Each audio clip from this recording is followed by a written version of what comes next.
You want to sit that on here, Queen? And this? Oh, yeah. And then put the. You didn't need it? No, my phone is garbage, and then and if you need to do it like that, Yeah. so you can be able to see. Yeah. Can you just slide to the left so I can see that y'all gonna be on? To save some of your money. No, don't leave me. I know it didn't. Can you just make sure you sit up? Okay, me? Yeah. Okay. You talking about the edge of my seat? I still don't see you online. Cause you're on my page. No, I'm not. Yes, you are. I just went in there. I was on my regular page. I didn't see you. You gotta go to Kingdom Creates.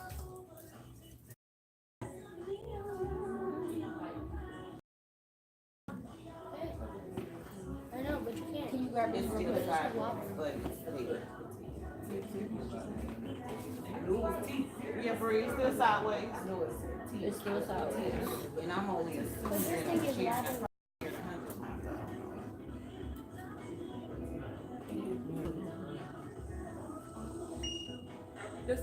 Here we go. Just remember names. Remember names. That name. Right. Okay. I see it now. Oh my God.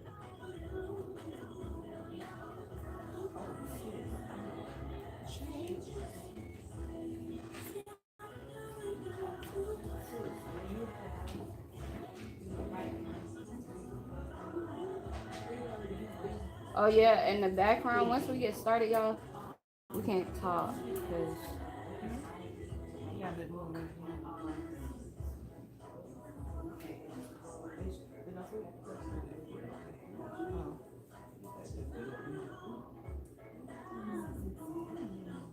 see, that's what I'm trying to figure out. I'm not understanding. Could you put on don't rotate and just leave it sideways?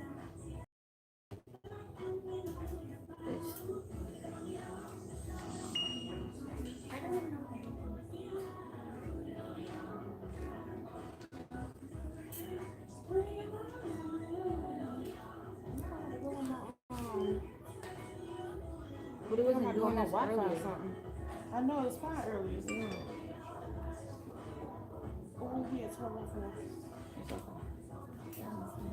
We're not on live TV.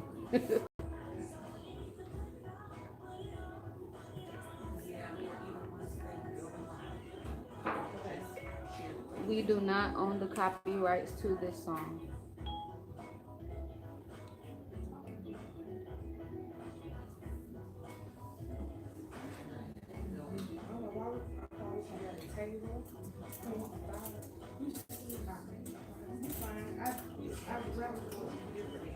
All right, somebody go on the page real quick and see if the video is sideways for me, please. Yeah, it's sideways. It's still sideways? Yes. The one right now? Yes. Well, they're gonna have to turn their phone sideways. Turn your phone sideways. Can you watch it that way? Oh, you're on Facebook. I don't know how to. Y'all Ayana. Yes.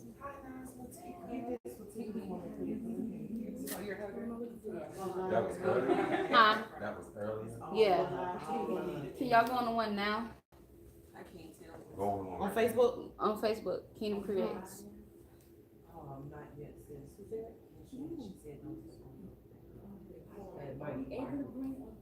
No, I think we're actually. This is a lot. Yeah, sideways. No, it's not You live. turn it off? It's not live. It's Just not turn it off? It is live. It's two people on there. It is. Just update your screen. Let me see. Okay. It just said it ended. That was all it on. You gotta update it. So just get it. Okay. Okay, that makes. Okay, yeah, it's live. Is it still sideways? Or is it good? Is it good, y'all?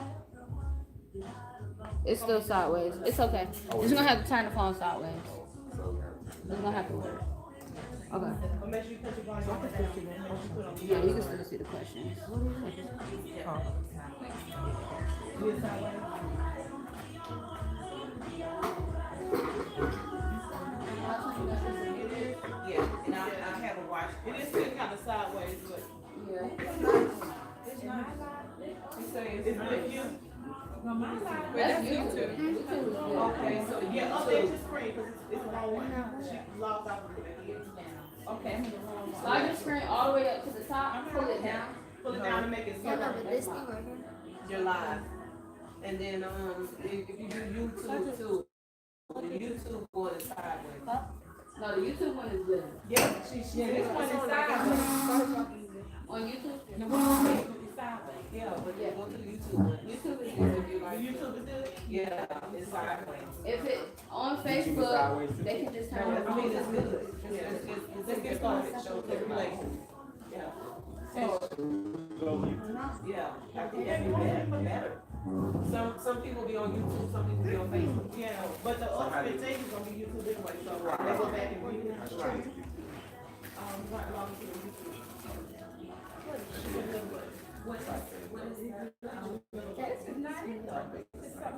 Is this us right now? Yeah, we're still live. A little delay. Yeah, it's always a little delay. So now, so should we be, should I go on Kids YouTube create live? this version, same thing. Do the YouTube, whichever one, because I know you want your picture to turn. If you go to YouTube, it's turned. No, where's the play? Hey, y'all know y'all behind the camera, right? Yes, You ma'am. taking that picture, Mom? Ain't no It's talking, already live. no smacking, no moving, no kicking, no sneezing, nothing. Hot shoot. Right, go ahead, look. Alright, let's go ahead and get started. The same thing as the Facebook.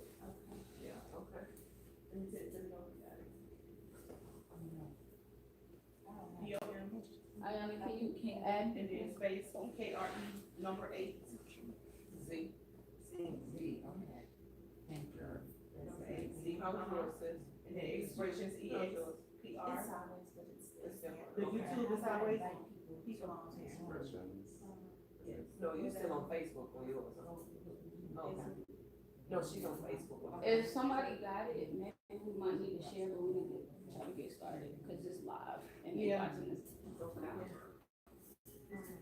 Alright, so whenever you're ready, please. No, music. Welcome, welcome, welcome to the show called Revive. I am Nakisha, the host for today. And we have some amazing co-hosts here. I'll let them introduce themselves. My name is Miss Vegas, and I am very, very excited to be here today. And my name is Latika, and I'm also excited to be here. And we have some amazing guests here, and I would like for them to introduce themselves. Hello, my name is Francis Kelly, up and coming artist, Batman impersonator, and person impersonator. Hello, everyone. I'm Lavithree Alexander, author, inspirational speaker, and playwright. Hey, y'all. Hello, I'm Naz Panky. I'm an author, screenwriter, and a filmmaker. Hello. Hello everyone, my name is Asiana Chen, known as Ace. I am a professional dance instructor and dance choreographer. All right. So we are so excited about this show. This is our first one. Yeah. Y'all bear with us. We're gonna be real. We're gonna be transparent. We have some amazing stories here, amazing testimonies here from the panelists. I am so glad that you guys are tuning in, and we want you to be able to ask questions. We'll answer as we can. One thing that we would ask that you not be disrespectful with any of the questions that you ask. Just know that we are human and we have our own stories and our own testimonies, and we have to, strive from those things. So at the end of the day, what we're looking for is victory. We're looking to help people. We're looking to inspire. We're looking to revive some people. Yeah. So we're just so excited that you're here, and we're gonna go ahead and knock this show out. So, Mr. Prince, how you doing today, sir? Hey, how are you? I'm good. So tell us, how did you get this name, Batman? Well, first of all, I'm an up and coming artist, born and raised in Chattanooga, Tennessee. Okay. Back then, I was in a group called the Happy Clowns. We didn't go very far because at a particular time, God called me to the ministry and I was fighting. So when that time came, I was doing Prince, all the way. I mean, all the way through. I mean, Prince was that was my idol. And then right after that, I just became Batman in the future. That was when I came here to Atlanta. So to get the name Batman was my pastor at the time prophesied to me during summer school. It was back in 2016 during Vacation Bible School, and he just told me, he said, you know what, God wants you to do a particular character and everything, so because he saw me wearing Batman clothes, so it just became that, and I started, wearing Batman outfits, doing the Bible camp, and then it went from there, and then I ended up being Clayton County's Batman to today. So I'm Victor Hills and the Sheriff's Department Batman. All right. Amazing. So is that all that you do? You say that you also do some type of playwright, right? No, I'm an up-and-coming artist. I'm a contemporary, new age artist. Besides doing Prince impersonation, but God, like I said, God is calling me full time into this ministry that is transparent and it's very, very, very, very unique. It's unlike any other artist. Today I fight many artists and everything because when they see somebody new coming up, you're a threat to them and everything. So you know what? God is still in the blessing business. So people gonna hear my music regardless. Okay. Amen. Amen. Thank you so much for that. And this is Julie Alexander. How are you doing today, Queen? I'm doing wonderful. Thank you, Ms. Vegas. And thank you guys for having me here. I'm so excited. Yes, you are so welcome. Can you be able to share a little bit about your testimony or your story with us? Okay, so my story, I'll just give you the really quick version and then we can kind of dive in a little bit later. But I'm an author and I started my authorship because I was basically an editor. I edit other people's work. Take somebody's book and make it look fabulous, right? So God had been telling me that I needed to tell my story. And he gave me the title of my book. And I fought it for a moment because the title, it was like putting all my business out there. Okay. The name of my book, and if you guys know me, if y'all know me, my name is Juba Threed Alexander. The name of my book is From the Pole to the Pulpit. And it is just as it says, I went from the pole to the pulpit. This is my story. This is my testimony. And so basically I wrote this book out of obedience. And from there, it has just kind of grown into other avenues, speaking opportunities. I talk to almost any and everybody. I always say that my ministry, it isn't necessarily in the four walls of the church. My ministry might be down there at that grocery store. My ministry might be there at the gas station. My ministry might be there at that strip club because somebody needs for me to speak life into them and let them know that, hey, God has a purpose and a plan for you. And, so I start what it is that I call my purpose conversation. Okay. Oh, that's awesome. That's really awesome. And now the lovely Mrs. Nas Panky. Tell us about yourself. Well, my name is Nas Panky. I've been in Georgia now for about 7 years. I came here as I used to do television production. I used to work for NBC, Morby, Jerry Springer, Steve Wilkos, and God led me here. And when I came here, I just started to really reach out to people. First off, before I began to go into television, I wrote this book. I didn't plan on this book going anywhere. I just wrote it to get it out of me as my testimony. And it took a life of its own. People began to read and fall in love with the story. It's very raw, it's very true. It's about my life growing up during the crack epidemic with two parents, a stepfather who was abusive sexually, and a mother who was addicted to crack, who offered me to smoke crack at 9 years old.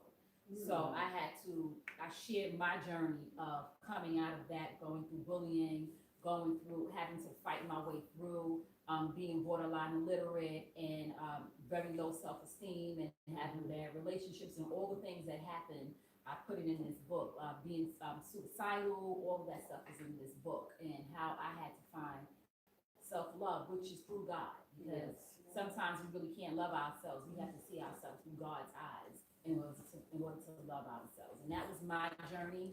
My purpose of writing it was to reach people who experienced the things that I experienced in life. That was the purpose, like, okay, is there somebody else who wants to end their life? Or maybe they can see that they have purpose, maybe they can go on, because I understand that the devil's job is to steal, kill, and destroy.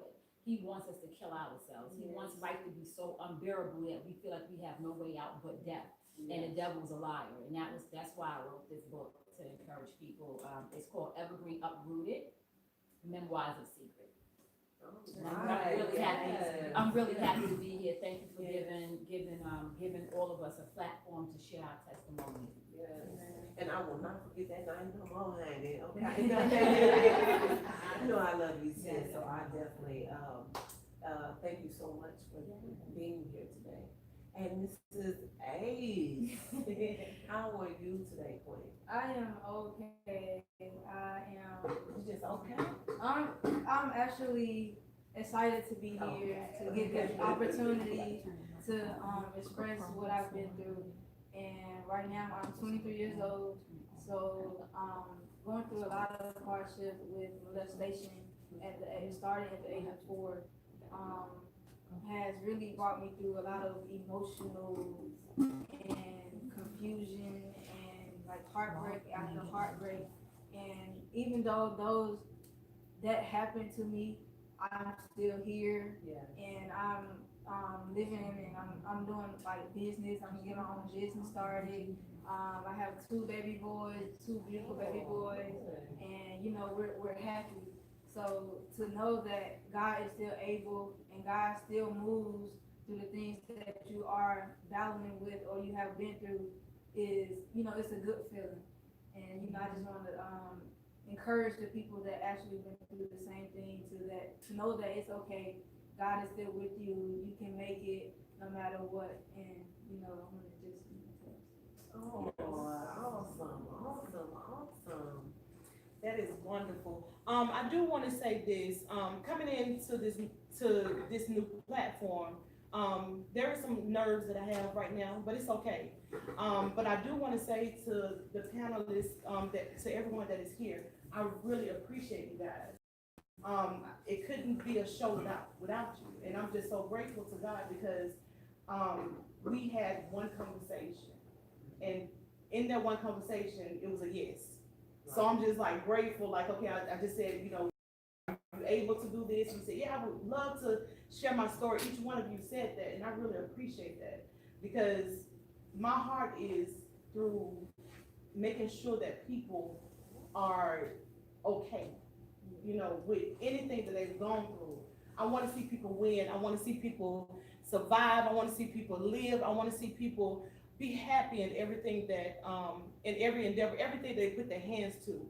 And I want people to know that God is the reason that we can continue on with our lives, no matter what we've gone through. And you will hear it through our panelists here, the people that are here to tell their stories, their testimonies. You'll hear that the reward at the end. You'll hear the victories at the end. And that's the ultimate goal. We want to help people. And that's the whole thing about Revive. Yes. So I'm grateful. I am so grateful. So let's kick in with some of these questions, and let's just be comfortable and talk.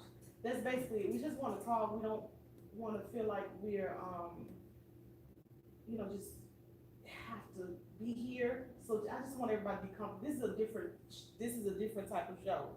I don't want to be like everybody else. I want it to be where everybody's comfortable. You dress differently. Everybody has on a different outfit. I want people to be comfortable when they come here because we're setting a platform for the ones that are hurt, the ones that are going through so much. So I just want everybody to just be comfortable. Just talk. Let's just talk. Questions is open table. Okay. Nobody want to go? No.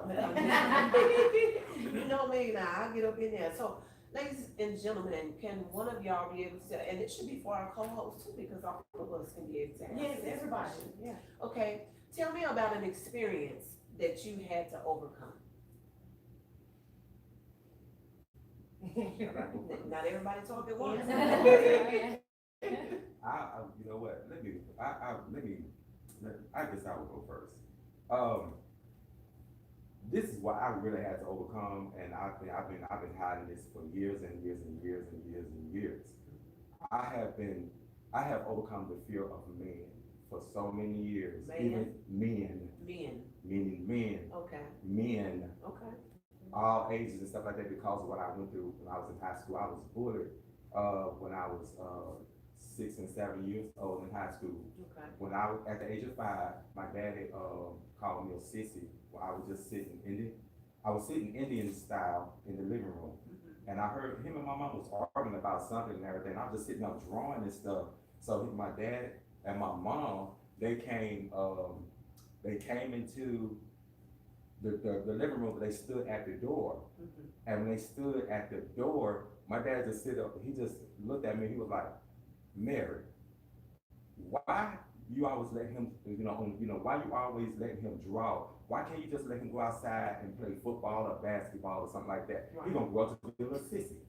Oh, okay. So for years, I didn't even know what that was. Right. I even asked my mom, she wouldn't tell me and everything, and I was just pushing myself. So all throughout elementary school and everything, didn't nobody tell me what that was but my second grade teacher.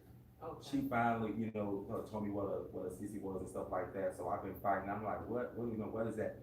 So I just didn't know what it was, but all I know that I was just this long haired, nice looking, young man and everything in school. Looked like a girl. I did look like a girl because I had long hair. Right. And guys would treat me and beat me up and all stuff like that. And I was just so scared for so long. Okay. It got to the point where when I got older and stuff, it became to the point where it was sexual. And then it was bullying and stuff like that. If I said something and everything, they threatened to kill me. I used to make myself have detentions just to escape. Getting on the bus, going home, walking home from school. Right. Then it went from there to where when I would have drawings and everything, when guys see me on the street and I carry my drawings with me, they would pull over and everything, jump out of their car, grab my drawings, tear my drawings up. And this was in Chattanooga, Tennessee, as I was coming up, in junior high school and stuff like that. So it's a long story process. But that followed me. Then when I got into the church, was looking for love because my daddy, he done rejected me. My Right. brother done rejected me and stuff like that. When I got in school, I thought I was looking for the right, being accepted and stuff like that. And then when I got into church and got saved in the church, got in Christ, and went from there. And I thought I was looking for love, but it ended up becoming sexually abusive and all the stuff like that. And I was just scared of man all the way up until in my 20s, 30s, years old, because even when I got into the industry, performing as an upcoming artist, I helped Ursha. He's my cousin and everything. I helped him during that time there that I was still going through a lot of abuse things and stuff like that. Yeah. But my testimony is, I've always been searching, trying to figure out who I was and stuff, because why do I have to pretend to be something that I'm not? People call me this. I didn't act like this, because I used to, when I was in high school, I was like, why is he acting like that? It'd be guys, acting feminine or whatever. And I'm like, why is he acting like, I don't be wanting to hang around him. But at the same time, I'm being called the same thing too. Right. So, like I said, it was just so much confusion and everything. So I ended up, when I really got saved, stuff like that, a lot of people that threatened me and stuff like that, I prayed to God, and today, some of those ones that threatened me, bullied me and stuff like that, some of you are dead, locked up, or, they living on the streets and stuff like, but when I came here, to Atlanta and everything, still seeking love, still seeking, everything still happening, even when I got into the industry. But to make a long story short, I became a part of this ministry called Free Life, and I was still searching. And I'm telling, I don't want to tell everything, but I was still searching. So I heard about this gentleman named Canton Jones. Okay. I hope I'm pronouncing that right. Canton Jones. Cause I be saying, can you know country, so Right. Canton Jones. And when he was at this, he was doing this concert, but it was white people concert. It was a charismatic concert downtown. And what it was, I heard about him and stuff like that. You know, I said, hey, that music is tight. And then when they introduced him, I was like, you know what, there's something about that music and stuff. So I said, you know, I would like to get to, hook up with him, with the music things like that. But anyway, make a long story short, years later, just last year, I was able to come to the ministry and everything. But mind you, deep inside, I still overcome the fear. I was trying to overcome the fear of men because I was abused by a lot of these thugs, people in the industry, church, secular and stuff like that, and just afraid of men because they like that. So when I came to this church, it was a bunch of people that I had been like delivered from. So God put me in the midst of people, you understand? But he said it's not who you think they are. But make a long story short, I ended up becoming part of the ministry months later and everything.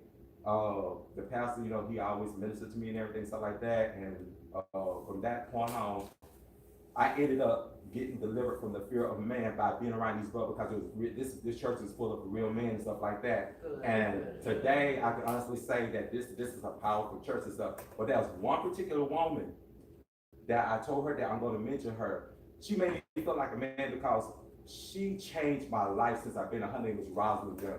Okay. She changed my life, and because of her is why I'm still living. Because of her is why have not committed suicide. Because of her is the reason why a lot of me has changed into who I want to be. My lifestyle, my image, everything and stuff like that. And she made me feel like a brother. She made me feel like a man, and I appreciate her. Give me one thing that she's said to you that has helped you be able to stand on your own, to just step out of that overcoming factor.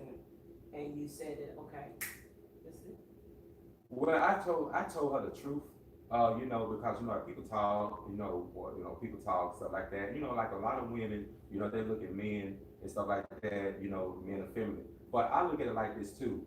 I look at women, and then when I see women that with jeans on or t-shirts and everything, act like a tomboy, I'm like, what's the difference with me being who I am and looking at women and girls and stuff like that acting like, tomboys. So we talked about this stuff, and I even told her, I was like, you know what, but there's something about you and everything, and I call her thug. I said, you just you a thug, but she's a beautiful thug, but some things that she was just, some things that she shared with me, and I watched her demeanor and stuff like that. And God was like, she's like that gangster lifestyle, but she's feminine, you know what I'm saying? She's real and stuff like that. And we talked about everything, because I even question, I'm like, okay.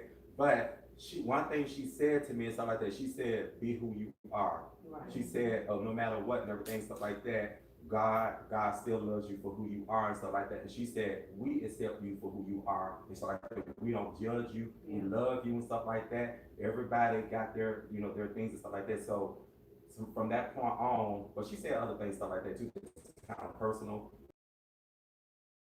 I'm hooked. So what I've heard is that your story was that you were bullied when you were a child. You actually had to literally find yourself, and then you ended up going to this ministry and things like that. They helped you, and then from there you also ran into this woman that told you, we accept you the way that you are. Yes. So that's your overcoming story, that you now are accepting the way that you are, and that's made you be the man that you are today. Is correct? Yes. Okay. So I have a question. Do you feel like the main drawing thing was love? Yes, and to be honest with you, like because of that, and I feel it. I felt it, and because of that, God allowed me to do 2 of my songs I've been wanting to do for years and everything. And 13 years ago, I came out, with songs and stuff like that. And I said, one day it's gonna come out. People said, that needs to be a testimony. That needs to be a testimony song. But the thing is, everything's not in our time. It's always in God's time. It's in God's time. So since I've been up under this ministry, my music is coming alive. 3 of my songs have come alive and everything. And because of Rosalind, my Jehovah is my main testimony song. It started because how people talk about me in the church world, in the church and in the secular world. My Jehovah explains about my relationship with God, but it's a rock vibe and everything, but it's a testimony because that testimony is my testimony, but it's a testimony that reaches everybody on different levels, different lifestyle, race, nationality, and everything else like that. So when I actually did this song, I even became more deliberate, more free. You know what I'm saying? To do what I need to do for God. So My Jehovah is a awesome song and everything. And I hope y'all get a chance to hear it today. It's like that, but the song is powerful. I mean, it's a club beat song and all stuff like that too. And that's what we're looking for. We're trying to reach a generation of people of all walks of life and all nationality. And that's what this song represents and stuff. So because of Rosalind Gunn, she is the reason why I'm living and keeping my life today. That's amazing. We're gonna touch back on some of those things that you talked about because some things we just gonna come back. Yes. Okay. Okay, so the next question actually is for you, Ms. Juva. So your book titled From the Pole to the Pulpit, Yes. what was that transition like? Ending the pole life and then transitioning to the pulpit, what made you realize that you had to change or that it was time to change or that you were being called out of that environment to better? How did you know? Great question. That is a really good question, and you know what? It is a question that I get asked quite often. I get asked a lot because people often want to know, first of all, the strip club industry, or like I call it, sex-based industries. Okay.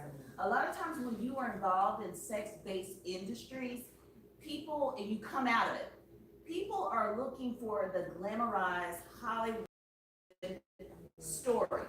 We are looking for the Players Club. Oh, well, she got beat up, she got gang raped, somebody broke into a mama's house and they got kidnapped, and that's what happened. I didn't necessarily have a road to Damascus experience per se. It was more of a realization. First of all, you know what God will do sometimes? He will remove you from yourself. He will remove you out of your particular situations. Yes. It wasn't necessarily me coming to this aha moment that, okay, it's time for you to leave this club. Because if it had been up to me, well, I mean, we're talking about years later, so I would assume that I wouldn't still be out there doing what I'm doing. Right. But what I was doing. But I got to a place where God removed me out of the situation physically. I was no longer able to necessarily get to a club. I had gotten married. I had a couple of children. I moved to my husband's hometown. There went no way in the world that I was gonna be able to go up to the club and make a little extra cash or anything like that. But once I left Atlanta, left the environment, left the people and everybody else that was pouring into me in that particular way, and then all of a sudden, God has me in a position where I am, I'm no longer in this type of environment. And then he pulled me into a relationship with him. And so from there, that's where the transition was. The transition was, okay, you were there on the pole, but he transitioned you because he just went ahead and snatched your little hard-headed behind and made my situations and everything so uncomfortable that I couldn't necessarily go back. He had to physically pull me out and put me in a position in a quiet place where I had no choice but to sit back and listen. I didn't necessarily want to listen. This was totally new. And so, but I was in my quiet place, and that's what happens sometimes. Sometimes you might be in that daggone job, you're like, oh my gosh, I do not feel it. And I always use the call center as an example. That's probably because I was traumatized working in a call center. But, here it is, you're going to this dead end job. This job is not necessarily good for you, but you settle. We sometimes we do that. We settle with stuff.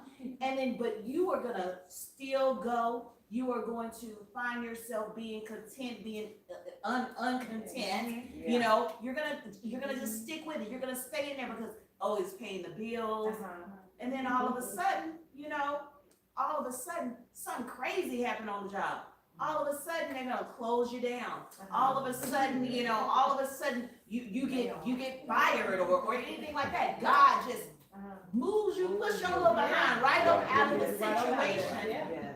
And when he pushes you out of that situation, he is also pushing you right into purpose. Yes. Yes. I love it. Yes. Yes. So I just have a question. Yes. What drew you to the pole? Because I know that that's a question that people would like to know. Oh, people often want to know that. What drew me to the pole? Okay. Low self-worth, Come on. low self-esteem, not knowing who I was, what it is that I had going for me. Words, people spoke things over my life from the time that I was little. You're smart, you're pretty, you think you all that, you think you white. Words. Come on. Words, they impacted me, and y'all, and for those of you that know me, I know this sounds familiar because I have this in my book, but this is just part of what it is. But words, when you don't know who you are, you can fall for anything. Right. So all of a sudden, you talking about somebody that was dealing with some depression. I didn't necessarily know it, but that's what was occurring. And then all of a sudden, and then you call yourself smoking weed, doing drugs or what have you. Right. All of these things with low self-esteem, low self-worth, I don't care how good you look, how whatever you got going on, and you broke. Right.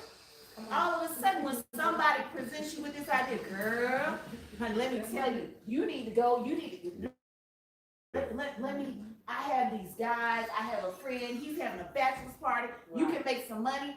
I was that's what started my pole. Okay. What got me stuck there was all that making it rain, all that money. Yeah. When you ain't had nothing before, Uh-huh. then it looks really good to you, and it drew me in. Right. But you know what? There's a scripture that says that the love of money, not money is the root of all types of, but the love of money. Because when you develop that love for money, you develop all kinds of things. The love of money itself, for me, it definitely created all types of evil, because that's what happened. Because I found myself compromising myself to get anything to attain it. All of a sudden, I wanted more. Oh, we could probably go on and on and on with this one. I done forgot the daggone question. Okay, so but tell the viewers, how do you say no, basically? When opportunities come like that, you know that you broke, you down, family didn't have money, you grew up homeless, some people use the excuse, I have to go to college, I have to pay for college. Yes. And I You have know, a list and I here. have to do all those Yes. different things. So give us a little bit of that. Vacation. I have all, did I pronounce your name right? You know, did. I will miss on the name. Okay, Nikisha. Yes. I'm just doing what I gotta do. I'm broke, ain't nobody gonna know. I can just go and do this one time. Oh, how do you say no when you are jacked up and messed up and don't know who you are? You need somebody to talk to you, first of all. You need to have somebody that started this conversation. Maybe somebody right now, it's been presented to you. We are in Atlanta. Y'all, what do we do here in Atlanta? Yeah. Y'all, come on. Come on. Right. What do we do in Atlanta? I would love to piggyback off of what you said, because of the question that you asked. You said, how do you turn something like that down? Is that correct, Nikisha? Was that Yes. correct? Yeah, What- how do you yes, how do say you say How no? do you say no? It's hard for you to say, especially if you're a single parent. Okay, so let's get on to that. Yes, because there's so many dire circumstances and they may be Yeah. valid. But it's like, if you have no other options, go ahead, Ms. Vegas. It's Go okay. ahead. I was just gonna piggyback off you, because don't let the face fool y'all. So, Yeah. being a single parent, coming from that background as well, I felt like, not having the support, I didn't have support of a lot of family when I was growing up. Father wasn't there, I felt like my mother wasn't there as well. Childhood started off rocky, so the part of the no love, the no accepted, like you were saying. So, and then when you get a little bit older, they your little, Uh-huh. you got a nice booty, you got a nice Uh-huh. shape and stuff like that. Why don't you might do this, or why don't you try Right. this and that? And then, you know, as a child not having that direction, Mhm. you tend to follow other people. Okay, and then you see other pretty girls and you see they getting some money and things like this. Yeah. Now, mine didn't start until later. What I started with was drugs, okay? I got out and I started selling drugs, okay? So my need was money at the time, and then I had a baby at a young age. And so I was like, well, I need a place now. I need to buy diapers, cause the father was not there. So I'm like, well, what do I do? You know what I'm saying? Now I'm homeless, I'm on the street. And I knew a friend of mine, her brother was selling a lot of drugs. So I just happened to borrow some of his, you know. And I went out there on the streets. I didn't know anything about selling drugs. I didn't know how to bag it. I didn't know how to cook it. But once you learn, well, I mean, you know, come on now. I mean, as a black person, you learn, I mean, whether you're young or you're old, you learn to go in survival mode. Right. And at that time, that's what I had to do. So I learned how to cook it, bag it, whatever. I got me a runner and things like that. If y'all know what runners is, you know, need somebody to go out there and do your work for you. Just long as you bring the money back. Okay, well, no problems.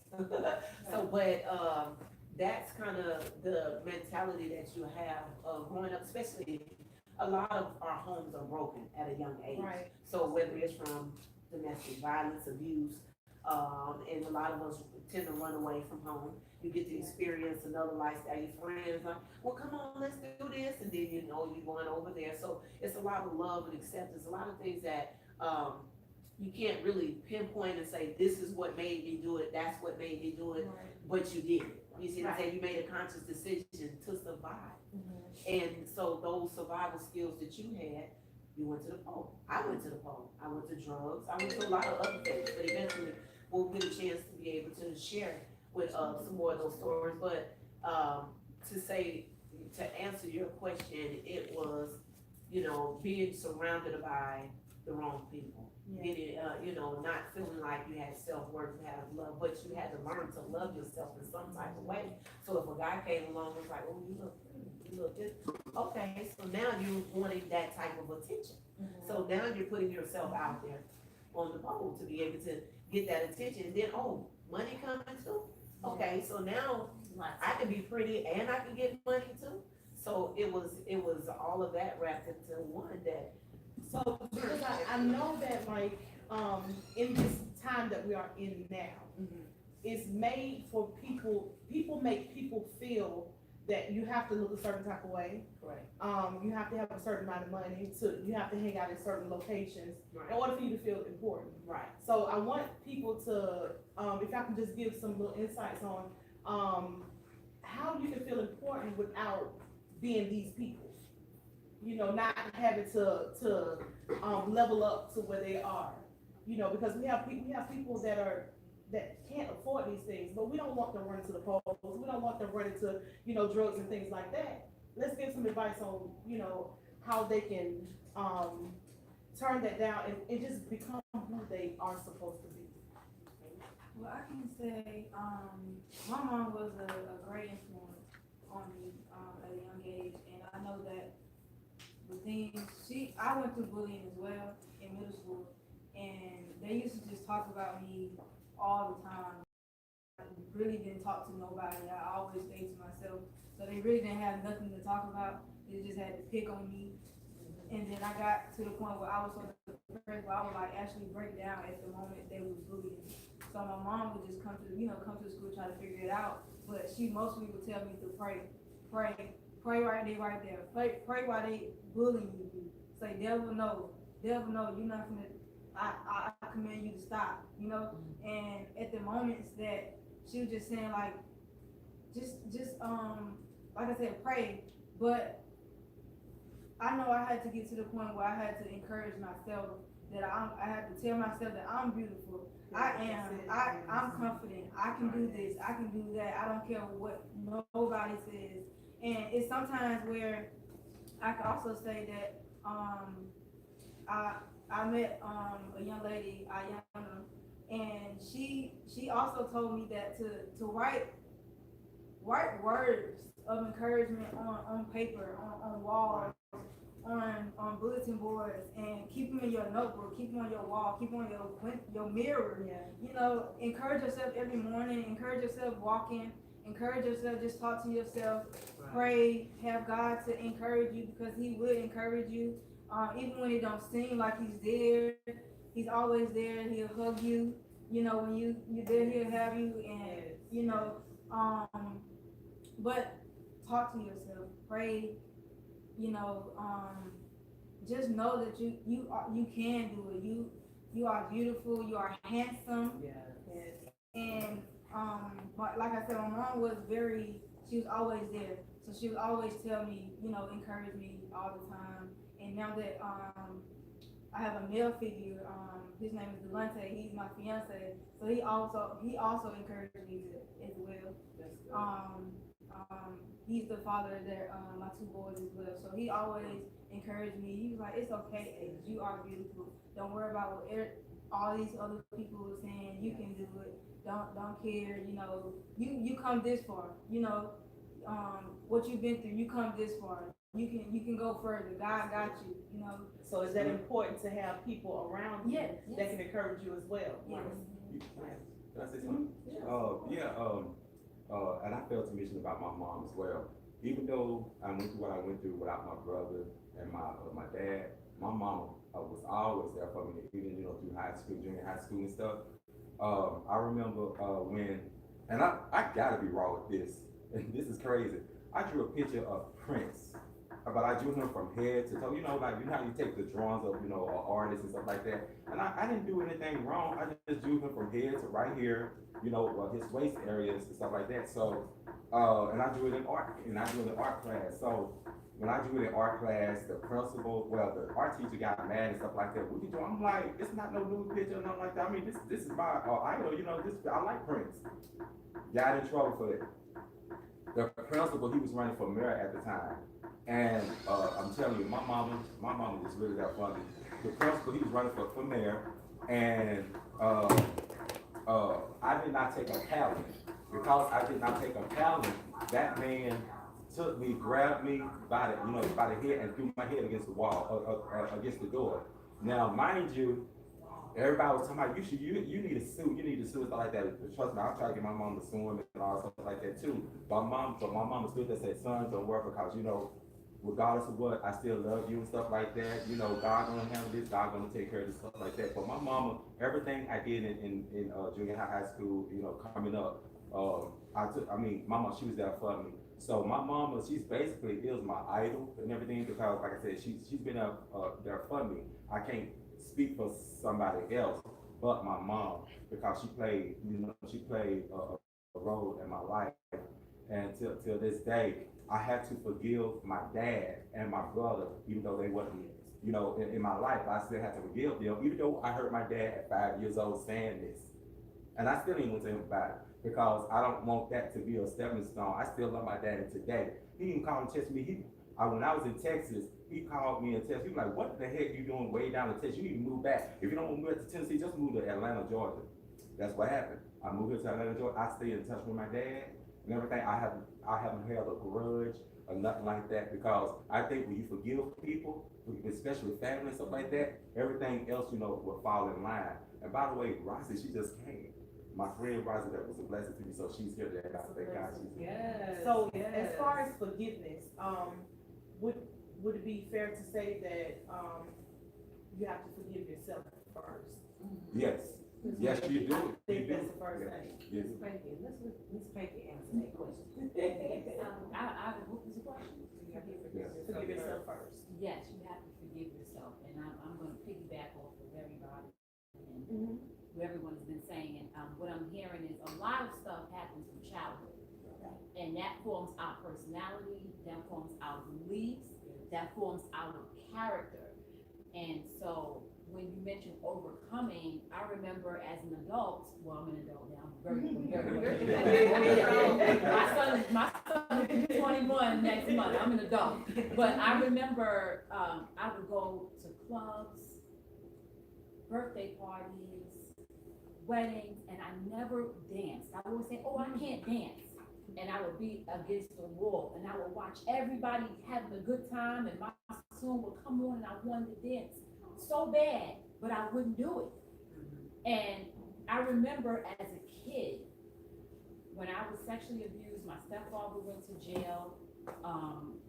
Then he wrote a letter saying they would kill him in prison. So I got on the stand and lied and said he didn't do it. My mom asked me to do that, and I did that. And then he got out, he came home. He was supposed to come home. I was upset about that. And I remember my sister told me, because it happened on my 11th birthday, 11 years old. My sister told me, she said to me, you can't dance the way you do around grown men.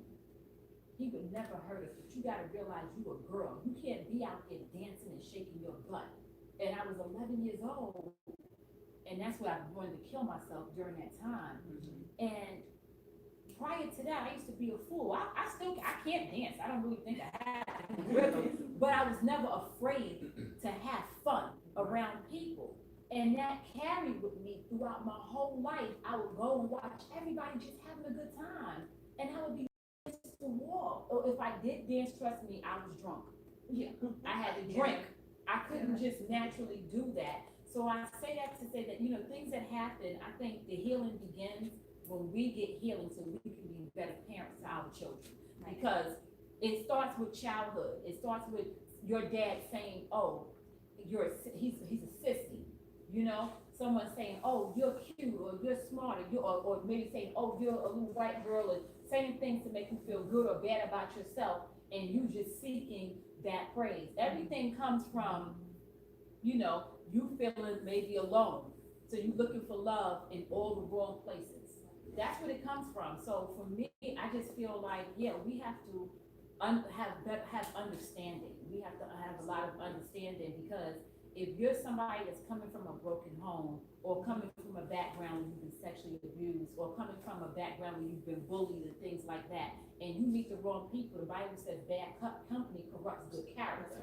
You meet the wrong people, that's the setup for the devil, because it's the devil, like I said again, his job is to steal, kill, and destroy us. That's his job. And I've been there, I've been in that dark place where I'm like, what do I have to live for? And God is giving me things, and God is just coming and giving me something to live for, no matter how small it is, and I'll make it through another day.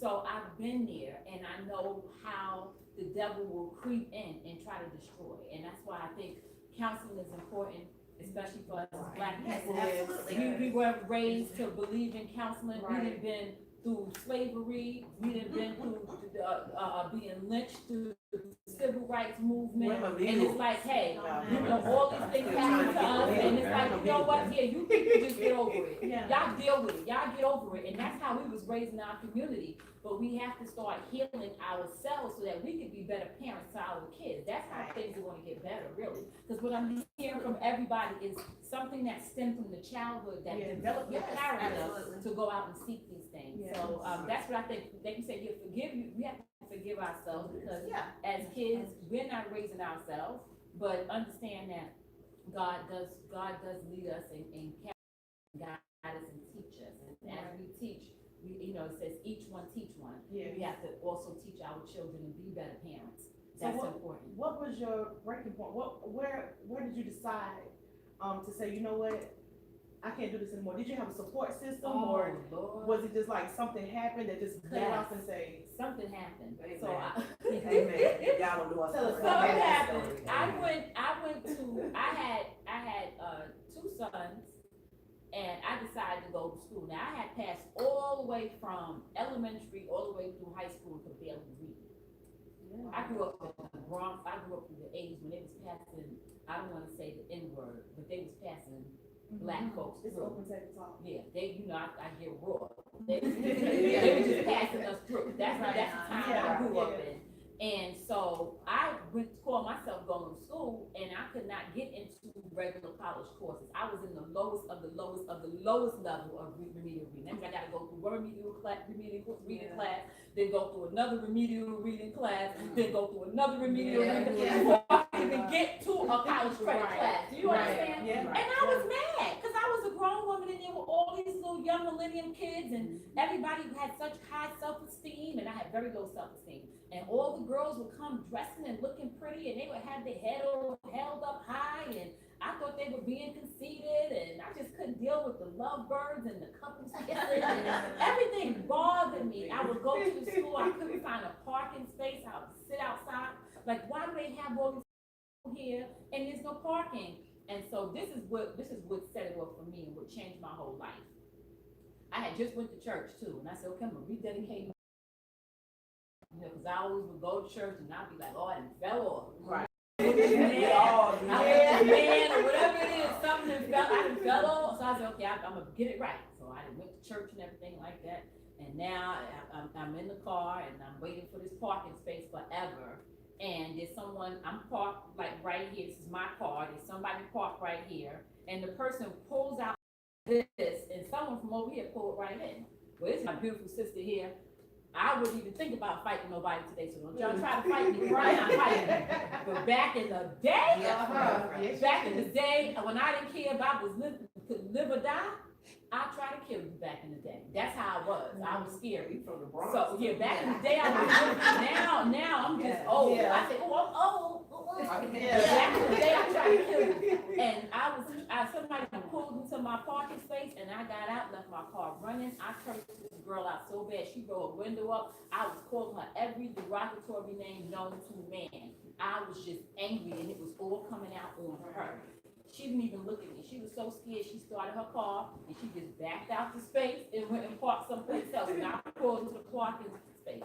And then I saw her in the school and I felt convicted because this was on a Monday and I had just went to church on Sunday and walked up to the altar and I was crying and had my hands held and the pastor prayed for me and I was like, so I felt convicted. I really did. Because I'm not a fake, phony person. So if I do something and I say I want to change my life, then that's what I mean. So I felt so bad, and I went to her and I said, you know, I had no right to come at you that way because I just went crazy on her. And she said, Miss, when she looked at me and she told me, Miss, I didn't even see you. I was like, there's something really wrong with me. There's something wrong with me. And I started thinking, why am I here at this college? I'm too old to be over here going through this. I gotta go through. I want to get in and get out. That was my attitude, and I just walked. I just started walking along the grounds of my college, and God spoke to me. And I was like, I don't know why I'm here. And God said to me just like this. He said, I need you to see yourself in my eyes. Because you're perfect in my eyes. Everything I created is perfect until you can learn to love yourself. And understand that I am excellent. That I'm excellent. And because I work for God, therefore I'm excellent too. So God told me he's excellent because I work for him, therefore I'm excellent too.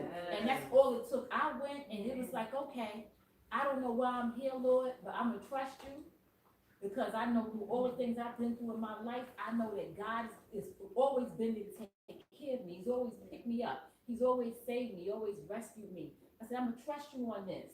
So I went on ahead and I went to the classes and I would sit all the way in front of the professor, like way in the front, in the middle, because I had to focus, because I had to write stuff down, I had to go to the library, I had to read over after the class, I had to go home and memorize it in the shower. Like I was a person who did not go to school coming up. So learning wasn't something that came easy in the class. That's something I had to learn how to. I had to learn how to learn. You know, so I had to focus, but I knew that with God, all things are possible. Right. And so that was my breaking point when I just went off on that woman who didn't even see me. She was trying to get to class like I was, and I just went off on her like that. Like the names and the things that I said to her, I wouldn't even repeat it. It was just terrible. But I wanted her to get out of the car. I was like, somebody's gonna die. You gonna kill me? It'll be time for me to go. You know, and it's just. I just stepped in and spoke to me, and I said, wow, you know, I to me, and my life just turned around, and I started to learn. I got on the dean's list. I graduated with Wow. 3.98 Yes. GPA. God told me, you're not stupid, you just didn't have opportunity, because I Uh-huh. stayed home and take care of my siblings growing up. Mother was on drugs, I didn't go to school. The Lord said, you're not stupid. You know, I was on the, it was a 2-year college, I was on the Phi Theta Kappa, sorority, I helped out with things, I was a woman of promise and distinction. Dean's list, it's like the Lord just kept blessing me and encouraging me, and that's what God will do, he will bless us and encourage us. So that was what my breaking point in my turning point, I wouldn't call it my turning point. Yes. That was a turning point in my life, and my life has not been the same since. So you was determined. Yes, yes, I was determined. That was determination. Yes. Oh God, that's some powerful word. That is powerful, yes, Yes. yes. So, one thing I want us to go into is, ways to recognize low self-esteem. Some people can have low self-esteem and not even know it. But you as being a person that has gone through it can say, you know what, that person has low self-esteem. So what are some of the ways that you can recognize, for people to recognize themselves that, oh, I may be dealing with low self-esteem? Yeah, listen, yeah, she over here quiet over here. Would you answer that question, boy? Okay. Yeah, I'm gonna put you on the spot. It's your fault. I'm not so sure that I can recognize it in everybody, just seek it from a person. It's more for myself, when I was dealing with it, it was more either I would withdraw or I'm in the front. I'm the loudest one, I'm the cutest one, I gotta make sure my hair, nails, toes, jewelry, car, everything is good, but on the inside I'm so hurt, so broke. But I wanna feel good, I wanna look good, so I don't have to deal with what it is. So I don't know that I can always see it in a person. Sometimes you can, sometimes you can't, but I just know for myself, that's what it was for me. That's what it was for me. So yours, Dressing it up. yours will dress it down. Dressing it up. Just cover touch on that. Dressing up. And then like alone time. I don't want to be alone. I want every party, every concert, every club, because alone you deal with it. When it's quiet, Yeah. you gotta think, you gotta process. So for me, it was just being everywhere but quiet, but home.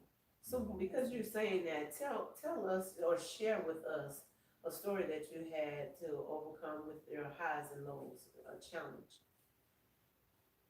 A story that I had to overcome with highs and lows. Yes, I wasn't prepared. I know, that's why I said. A low.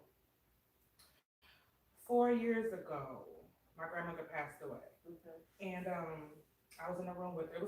We knew what was gonna happen. And I just didn't know how I was gonna go on. Cause my grandmother always picked me up. She always loved me. I trusted her. She was just everything. She was there. So being without her, That's what we're here for. it was a struggle. Cause I'm like, nobody understood. Nobody understands me the way she does. Grandma's. Yes. But now that she's gone, I just kind of like want to make her proud. So instead of being sad, I'm more celebratory. You know what I mean? I wanted her to be proud of me. A low in my life, probably the times where I just said about the low self-esteem. Yes. I was men. That was my thing. So for validation, having sex, for a drink, for a date, just that stuff you do when you're young and you think it's right, you think it's cool. Not valuing myself, low self-esteem, low self-worth. But that was low. But thank God I'm not there anymore. I know who I am. I know what I will not allow, what I will allow. It's in men and friends too. You know what I'm saying? So if your friends be jacked up too sometimes. You know what I'm saying? So that was a low that I overcame. Oh, thank you for sharing. And to all of our viewers, ladies and gentlemen, this is Juva Alexander. The book that she has, From the Pole to the Pulpit, we are definitely giving that away today. So if we have the third person that comments with a hashtag Juvie Treat Alexander. Juva, Juva, Yes. Threat, spelled just like threat, THREAT, Alexander. And hashtag KKE. If y'all be the third person that does that, then you'll be able to walk away with this book, From the Pole to the Pulpit. Okay. Yes. All right. Just Thank had you to for say that, that. so make sure that y'all definitely Yeah. hashtag. And, how could people purchase your book? You can purchase, on my website, it's juba3alexander.com. It has a link there to Amazon, and it also has a link directly to my PayPal. So I do have copies available that I can send you directly, and I can personalize them and sign them for you. So, and the books, they retail for $20. If you order it through my PayPal, then I think I do like a $5 shipping. But, anyway, but yeah, juba3alexander.com. Or you can, of course, you can always just go directly to Amazon itself and search From the Pole to the Pulpit. You will see all of a sudden we have lots of people that decided that they wanted to write From the Pole to the Pulpit. But you'll recognize mine because it has the powerful woman of God at top, and then of course we have our little sexy silhouette down here at the bottom. You know, where I went from the pole to the pulpit. But it's Juba3 Alexander, and I'm the only Juba that you probably will find there on Amazon. But you can do it, you can order directly at my site or on Amazon. Thank you. So what about you, Nas? How can we get your lovely book? You can order my book on Amazon.com as well, Evergreen Uprooted. Now, this is the old cover. I am relaunching the book with a new cover. So you'll see a young, beautiful black little girl standing over a little small tree. And it will say Evergreen Uprooted, Memoirs of Secret by, just look for Nas Panky. But yeah, if you see the green book, it's the new cover, it's the black book. But I did not relaunch it yet until September. It's a long story. I'm getting my branding together. Yeah, Absolutely. yeah. That's why I had the amazing, talented, lovely Miss Vegas here. Yeah. She's what's coming. But as long as they see Nas Panky, Evergreen Uprooted, Memoirs of Secret. I was told someone had my book online for like $800 and something dollars. Yeah. Don't buy it. Yeah, I almost did, girl. No.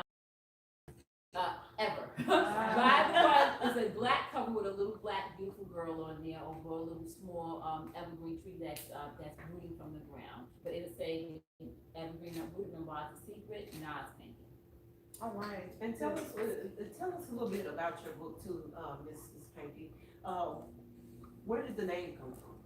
Evergreen is the block I grew up on, and I thought it was a great name also because the evergreen tree is a tree where the leaves remain green year round. It holds up under the storm, under rain.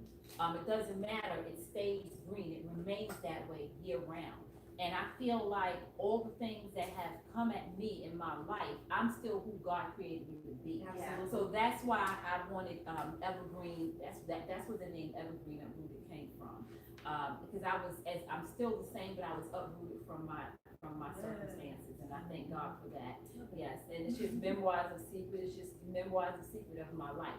I wrote this in college. I was in remedial reading, the last level of reading, and I had an amazing professor, Professor Steve Coleman. He was a white guy with bald and right hair. He would come to class with shorts on, a t-shirt, and some kind of crazy hat on. You never knew what kind of hat he would be wearing, and he would be doing crazy things like dancing and being silly and stuff like that. And he had written a book of how to get around in college. And I went to him and I said, "You think I could write a book?" And he said, "Sure." And I was like, "For real?" And he said, "Yeah." Now, had he not said I could, I wouldn't have. Because my self-esteem was so low. Right. But he said I could. So I didn't know where to start. So my friend says, "Well, you start with the most dramatic thing you can remember happening to you."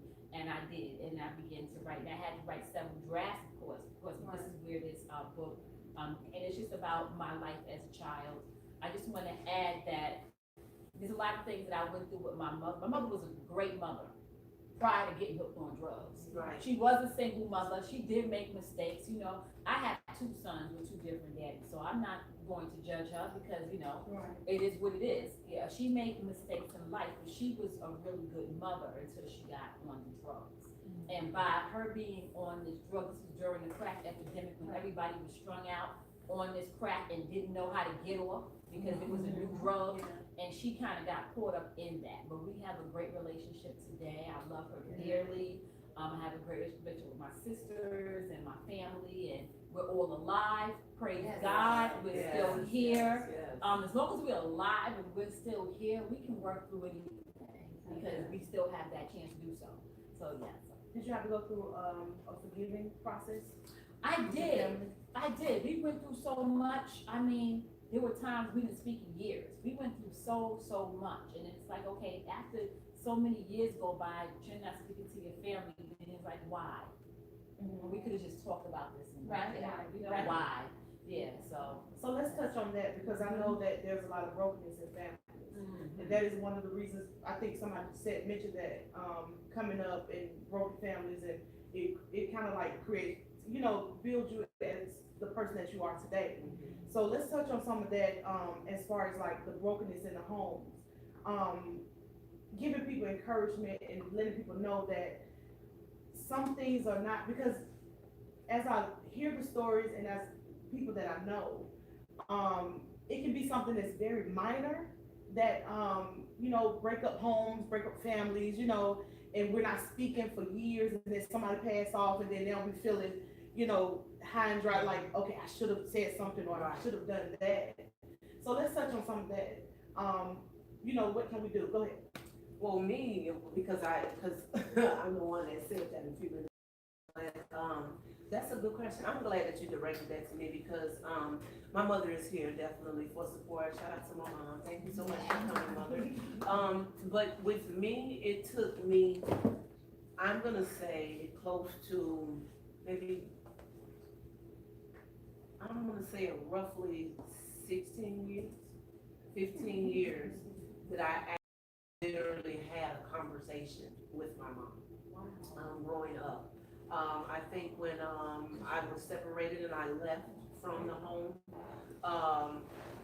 at the time, you know, well, back then, you know, our parents are already dealing with whatever they was dealing with. And at times back then, a lot of parents didn't want to deal with their children. They did, but they didn't. You see what I'm saying? So, and then on top of that, you don't know exactly what your parents actually had to deal with their parents. So it could have maybe trickled down from that generation to them, and then them not knowing how to love you or give you that type of attention and affection. Well, me growing up, I felt like I was also a victim of domestic violence as well, and also sexual abuse from my father. And I really didn't spend time with him, and I think I was back and forth. I was spending time with my mom, I was spending time with my dad. So I was basically torn between the two. Didn't understand why family could be a family, but not knowing this as a kid, you're just trying to be there. So my mom was more like a parent. She would work and do everything, but I felt like she catered to my brother and my sister, me being the middle child. And so I felt like I fought for love more or attention more because her, the baby, and my brother, the oldest. And so I would do things. I'm talking about from stealing to getting on a nerve to fighting my sister and brother, all because I wanted that love and attention and affection from her, but I didn't know how to get it the right way. But I noticed that when I done something wrong, okay, here she is. I'm the talk of the barbecues, I'm this and that, you did. So, you know, I'm like, well, okay, now I got some attention. You see what I'm saying? So that's how I grew up, feeling, knowing that I can get attention from somebody if I did things like that. But you know, you're not growing up the right way. But like I said, you have to learn those survival skills. So, my mom used to be, when I used to feel like I wanted to ask her a question, I would go and say, Mom, and she'd be like, I don't know how her day was, but it would always be, sometimes it would be, what? So it was a what, like, what you would get ready to ask me. You know, it sometimes to me, it made me feel like, well, when I'm getting ready to ask her a question, she's getting ready to just, you know, not listen to me anyway, or not, you know, so it made me clam up to where I didn't have a conversation with them. So to me, it took me, when I was 28 years old, to finally sit down and have a conversation with my mom about everything, you know, from my dad to why I felt this way. Finally, that I told her that, well, you used to do this to me, and this is why I never said nothing to you. And then then finally, she finally reacted and was like, well, I felt like you was this with your dad, and da. So, we never knowing what the conversation would be until you really sit down and have a conversation. But because of me feeling that way at a young age, I was bullied, my name was Tar Baby, so black and she blue, all of those things. And then I would go home and tell my mom, and then from me feeling like she didn't listen to me, I had to deal with those things myself. So all of those things was just envy, just growing up, feeling like, wasn't good enough, I'm so black, and I say that today, if y'all hear me sometimes, I be joking, I be like, I'm so black, I need some light on me, you know what I'm saying, so, but, knowing that this beautiful swan would come out later, you know what I'm saying? Come on, Sarah. Yeah, so, but, having low self-esteem, being a introvert all my life, and raising my kids too, it was just me and my children. I never felt like I had the family to, your kids go over for the months and the weekends and things like that, My children were with me until I got in trouble, and I had to be separated from my kids. I went to prison, I went to jail, and all of them things like that, trying to be out there, trying to feed my family, got in trouble. And some certain things, like I said, it was survival for me. And then feeling like you don't have nobody to go to. I didn't have daddy, I didn't have mama, I didn't have cousins, aunties. I felt this way. Now my mama might say, oh yeah, baby, you could have came to me all the time, but you didn't make me feel that way. So there wasn't an outlet for me to go to.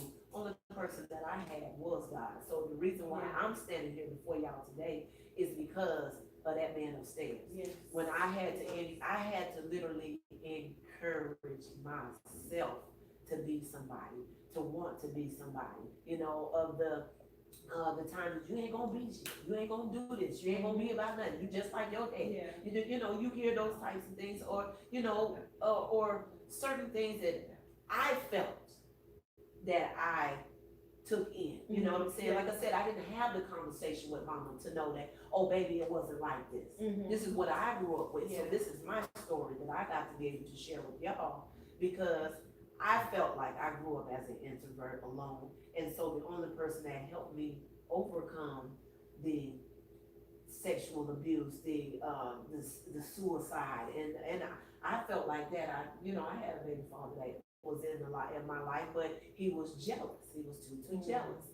And it could be, I'd be walking down the street and they're like, oh, you know that dude? And I'm like, I don't know him, but then we're at home and we're having an argument for nothing. He slapped me one time, hit me real hard, he choked me. I was pregnant with my 14-year-old now.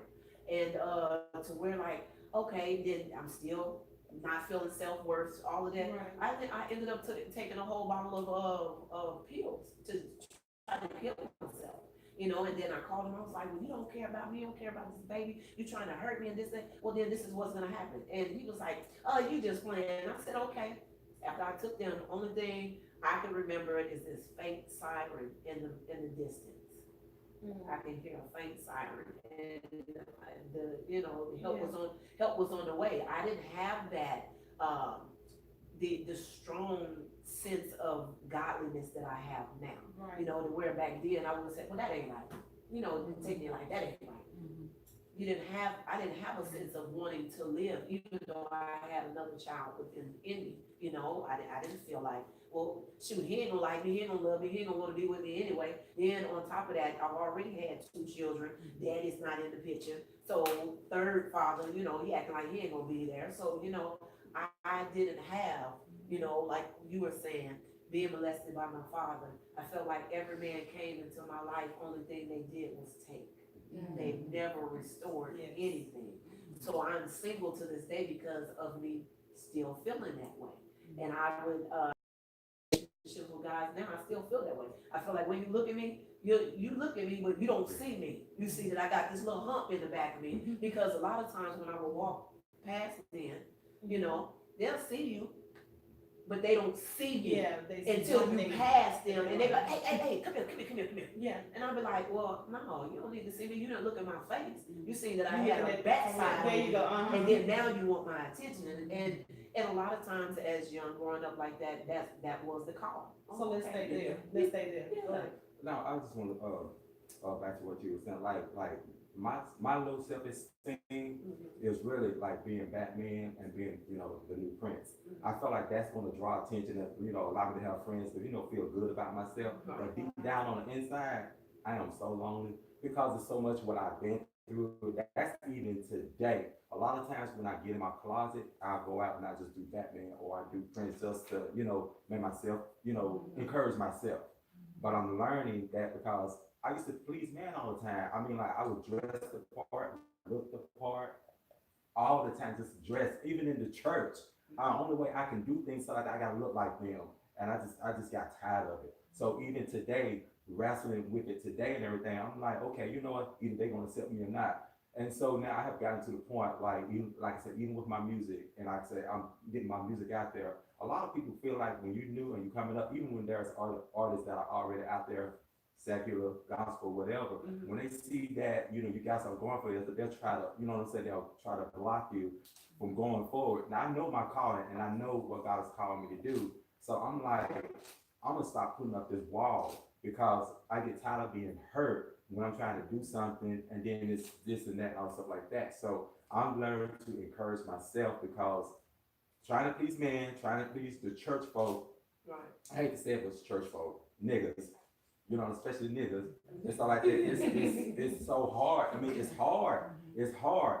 So I pray every day and I ask God to, you know, to build that wall, because I went through something a couple of weeks ago and I was like, you know what, I mean, I cursed up a storm. I mean, I used profanity in the church. I was that upset. But you know what? I had to ask God to forgive me and I had to forgive myself because I'm allowing the enemy to come in, you know, and, you know, try to take my joy and everything. And then after that happened, then I get a call, get a text to come on this show. And I'm like, okay, see what I'm saying? And it was a distraction. Yeah. And I'm sitting here saying, like, wow, you know, we need to be real because there's no perfect church. Like I was saying earlier, there's no perfect church. No perfect church. God said, He coming back for that. yes, he said, if you say you have no sin, the truth is not in you. And a lot of these people pretend to be something that they're not. You know, they need to come on out, you know, just be real with God. And so right now, because I'm real with God, I think that's probably why men are intimidated by me now. Because I used to be intimidated by men, but now they're intimidated by me because I'm the truth and I'm myself. I don't have to be worried about being married and sleeping with another man scared to tell my wife. I don't have to be worried about, you know what I'm saying, like, if you tell me you got kids and everything, you don't want your kids hanging around certain people and stuff like that, but you got kids, you got daughters acting like, you know, lesbians, the dice and stuff like that, you know what I'm saying, all the kind of stuff like that. And this is what preachers do, is, you know, to try to cover themselves up. And I get tired of that. So now I'm just saying, God, you know what? You want people to be real? I'm real with you because, like he said, men would say, I never knew you, depart from me. And they're going to say, well, we did this, we did that. He's going to say, depart from me because you're not called. Like he said, men are called, but only a few are chosen. I believe that this is a new generation that's chosen because God is getting sick of these holy roller people, especially the church. And the church is the one that's going to bust hell wide open. Well, being that you said that, come on, 'cause I know you had some other calling. I almost just kind of jumped up out of my seat when earlier, one of the first questions was, what is it that you have overcome? And the thing that I know that I overcome and probably overcome recently, you know, I'd be safe to say that is people pleasing mentality. Yeah.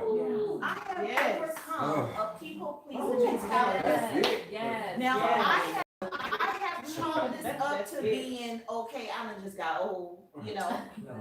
But I don't know if it's just. But I started a journey maybe about almost 3 years ago where I found myself being fed, being authentic. I found myself being fed, becoming more aware of Juba and what it is that Juba wants to do. And I made a pact with a friend. We made a pact. We are going to be our authentic selves. Look, you know, everybody may be against you, whatever, but you know, you're going to be my person that I can just kind of come to, vice versa, and just be real. And I had to learn how to not care so much. I read this book, and I'm so sorry, I do not remember this author's name, but I remember his book. It's bright orange, and it's called The Subtle Art of Not Giving Up. Right. Not giving a damn. Right. Yes, the subtle art of not giving an F. Right. And it was simple stuff that we don't even think about. And it was basically talking about boundaries. Because a lot of times when you have low self-esteem, low self-worth, you don't necessarily know how to put up certain boundaries because you don't Absolutely. understand what it is that you are supposed to accept. You may, sometimes you may know, you may not necessarily know exactly what you want, but you know what you don't want. Right. And we don't know how to express that. So a lot of times when you find yourself being a people pleaser, and that's what I was a people pleaser. Yes, I'm gonna show up for your event. Yes, I'm gonna do this. Yes, I'm gonna whatever it is, just to be your friend and just for you to like me. Well, you know what?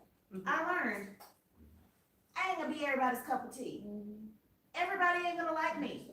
Everybody isn't going to want to buy my book. Everybody isn't going to necessarily hear me speak. Everybody's not going to want to be my friend. And guess what?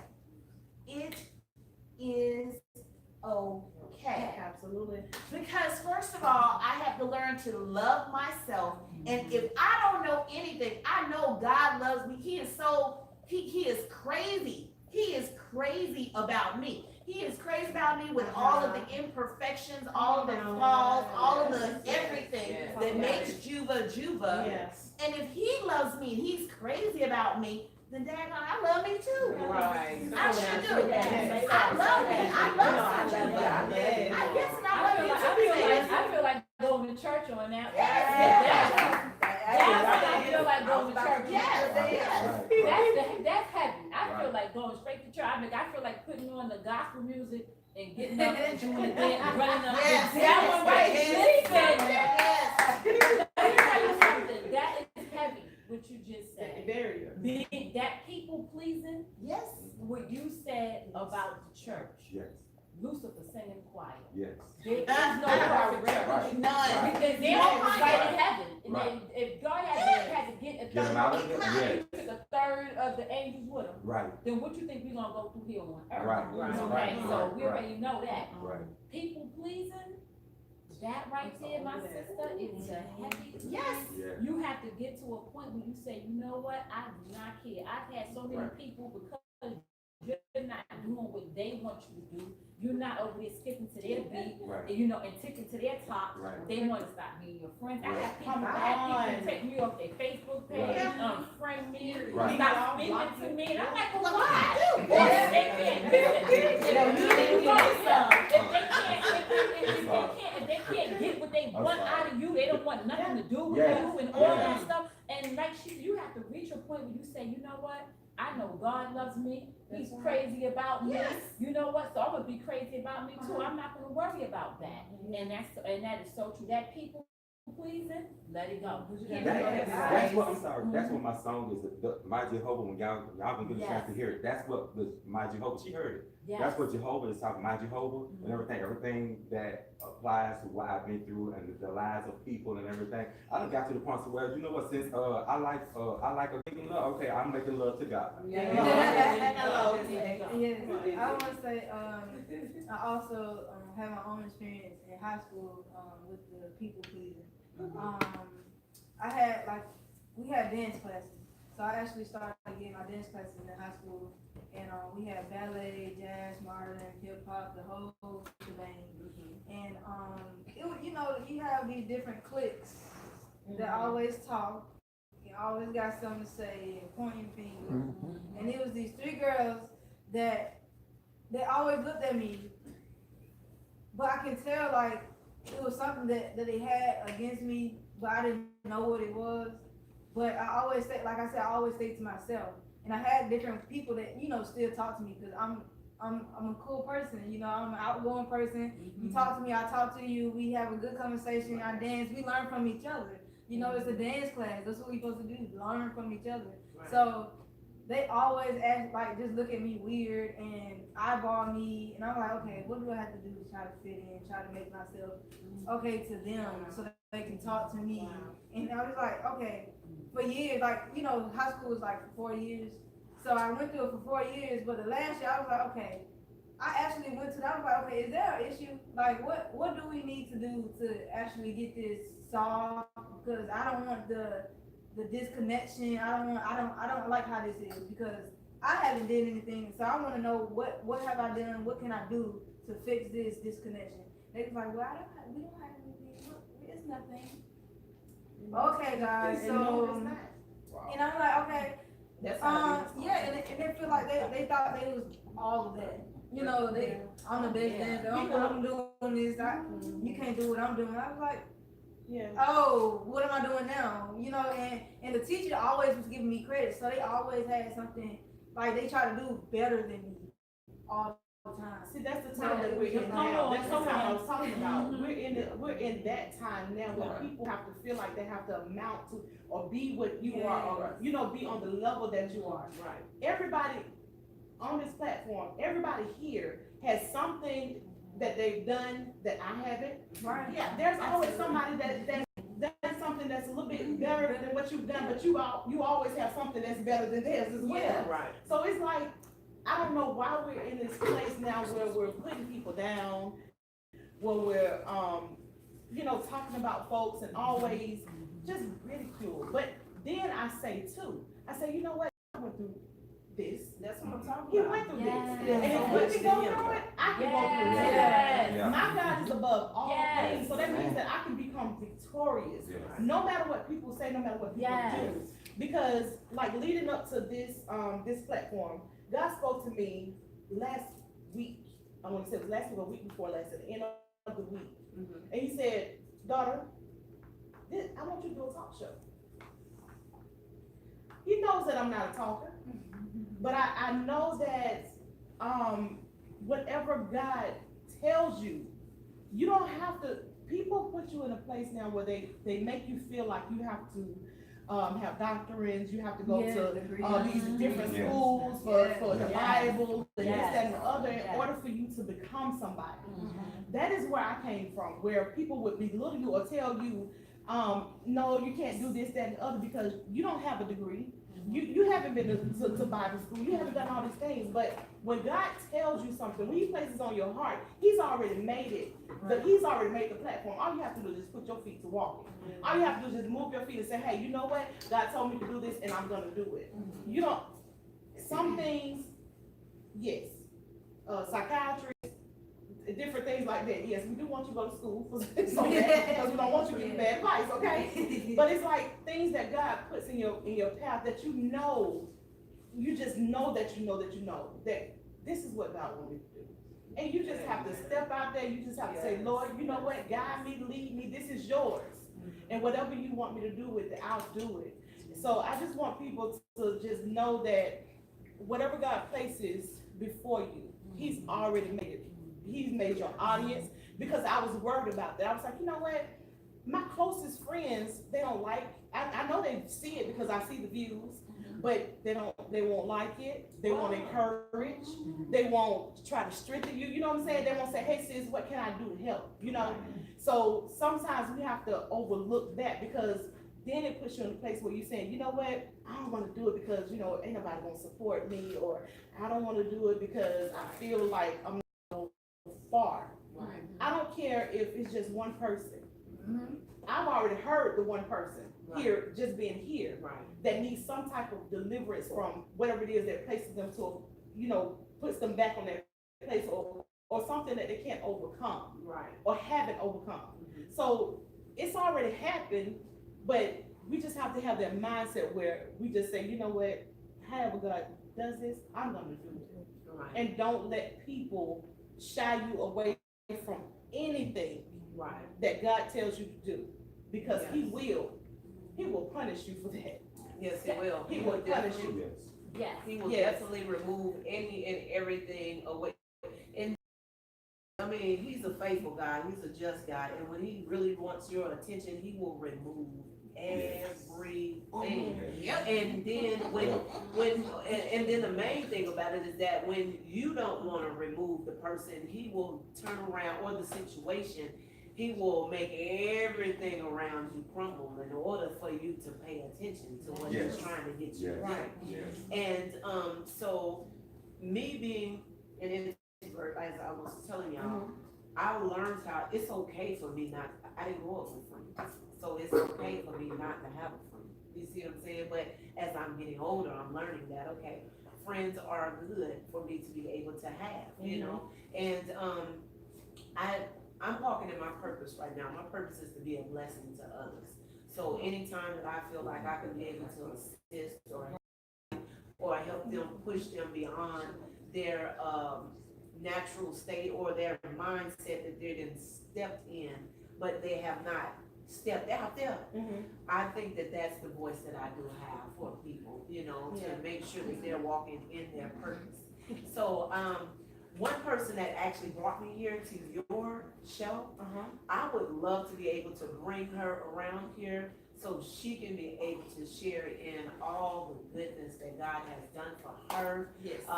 She is one of those women that what you just said just a few minutes ago, you were like, they don't wanna talk, they don't wanna share their story, their testimony, but God is like, I brought you here for a reason. I brought you to this particular, what he said, this is your due season. This is your time for you to be able to move in accordance to my will. In order for your will to be done in your life, you need to be able to step out and be a front.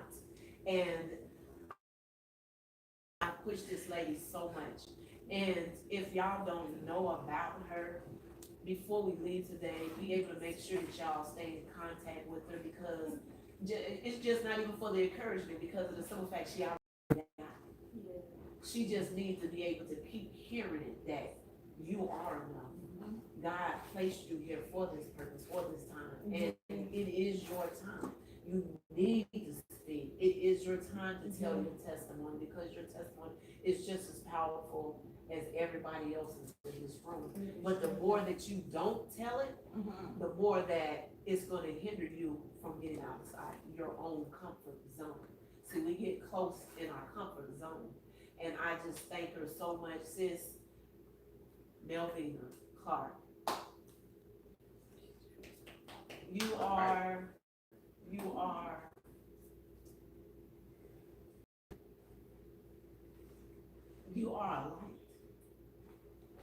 that you don't see for others. You are a window of hope for the less unfortunate, for the children that maybe don't have a parent, they're lost, they need a way out. You have so many people that come to you and they're like, what do I do? Can you please just help me with this? If it's just a word of encouragement, or if it's just for you to pray with us or something like that. You are one of his shepherds, and you have been chosen to watch over his flock. So I don't want you to, I told you, you keep getting off of your horse. I see it as you keep getting off of your horse. He's like, okay, I'm giving you this horse for you to be able to ride. I want you to hold on to these reins. But you're like, God, I'm not ready yet, because the horse keep going too fast, and I don't want it to go too fast for me. But he's like, baby, as I continue to guide you, let me be able to take care of the reins. You let them go, and you continue to walk in this light that I'm giving you. So I thank you for this platform today with Mrs. Walker, because I wouldn't have met Mrs. Walker if it wasn't for you. And you do a lot for people, and it go unnoticed that nobody sits and says, thank you, Miss Melvina Clark, for that window of opportunity. Thank you for helping my baby. Thank you for reaching out to my son. Thank you for giving us another platform to be great. Thank you for all of these things that nobody knows about. But I'm here to tell you today, I thank you. Okay, and I'm your sister for life. I'm gonna keep pushing you out there. I brought you to this seat today, honey, because we gonna get to hear something, because she's such a beautiful soul, y'all. And I told her, I said, you ain't gonna have me go on Mrs. Walker's platform and you don't come and say anything. And anybody else that was here today that she introduced or blessed with the platform, I would love for y'all to be able to say what you need to say. But I just want to say thank you, Queen. You are a queen, and I'm gonna continue to push you to that point to where that she out here talking just like us, yeah. you know? Oh, yeah. Yes, so, Ms. Clark, how are you doing today? Hold your Yes, head get up. that head Hold up, your baby, head up. get that, cause you're on camera now, you got to show that beautiful smile today, go ahead and slide that hair right on about this, we got to see that gorgeous smile.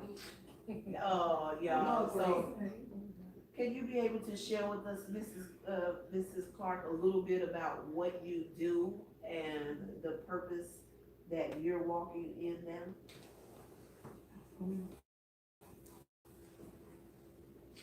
Also be able to share a little bit of your testimony, you don't have to say it all, but. I was at the beginning, just nervous. Humble and nervous. I can say this, that, God revealed to me today, I gotta come over here, y'all, I'm sorry. I got to move my chair, so y'all excuse me because this in my place is, lifetime. and I told her that I was going to be right next to her when she came. Because we gotta go through the transition together, you know, so, So God revealed to me today amen. that so much has been taken from me in my lifetime. You know, I'm going through this phase. You know, you have people who are alcoholics and drug addicts and things like that. Well, I'm an addict of giving, because I've always had everything taken from me, and I'm going through a spiritual rehab of learning how to take, because I give, because I've always had something taken, and so it hurts, you know, because I know how it feels to have something taken. So that's why I don't take a lot, because I don't want to feel like that, and I'm always giving because I don't want people to feel like I felt. And that's what I'm dealing with, and it's hard for me, you know. For the longest, I didn't want to admit that.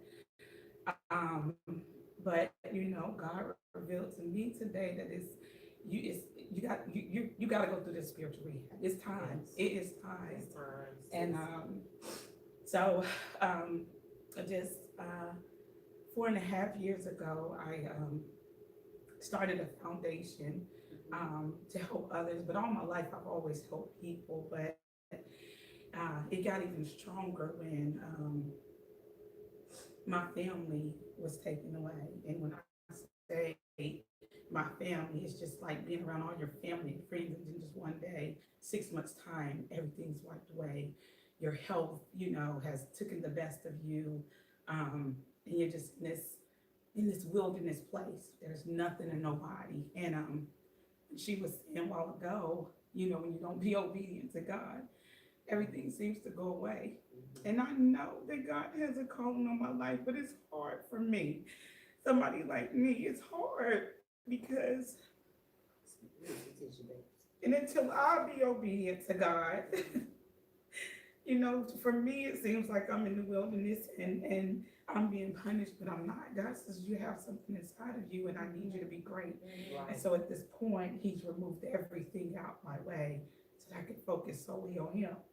And a lot of people in life, they don't even recognize that. They just seem to think that everything's coming against them. But God showed me today that's not the case. He says you have a higher calling, you have purpose. And I need you to walk in that purpose. Yes. When you walk in that purpose, everything and everybody that I intended for you to have, he's going to give me back. Yes. So that's it.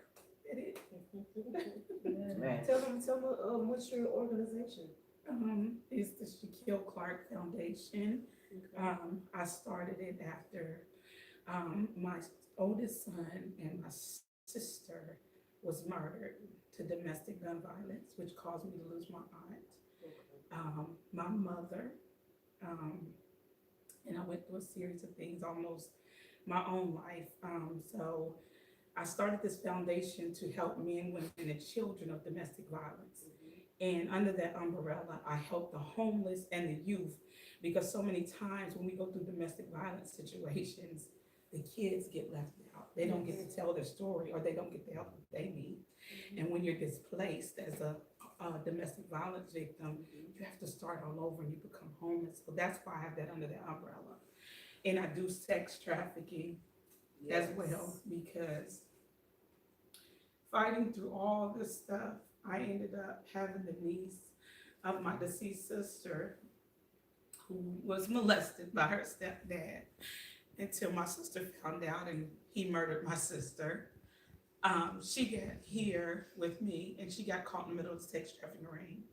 And 4 of my children are in jail behind it, but not what they did, what somebody else did, and it turned it around. And so I do the sex traffic on top of that, and I help within the prison. I go into the prison and I minister to the people. So I do a lot. I start after school programs, wherever I can help. And I give so much that I don't even give to myself.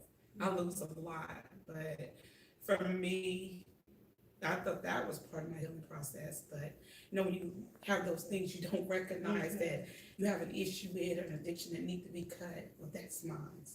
And that's not making it better, it's only hurting me. Yeah. And so now I'm at that point where I'm asking God to rehabilitate me, take me through that spiritual rehabilitation and get me to that point where I need to be, because I want everything that He has for me, not what man. And I'm a person that I don't care what man has to say, and I'm not doing this for me. I'm doing this for God and God alone. So that's why when people get upset with me, I walk away very easily with no hard feelings. I pray for them, and if they ever reach back out to me, I would still be there to help them, give the shirt off my back, only because I forgave myself for the things I knew I did wrong, and that helps me forgive others.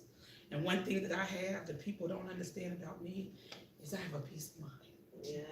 And see, that's more important than anything else in this world, is when you have that peace of mind and you can sit at home at night and sleep good and wake up ready to serve from your heart and from the glory of God.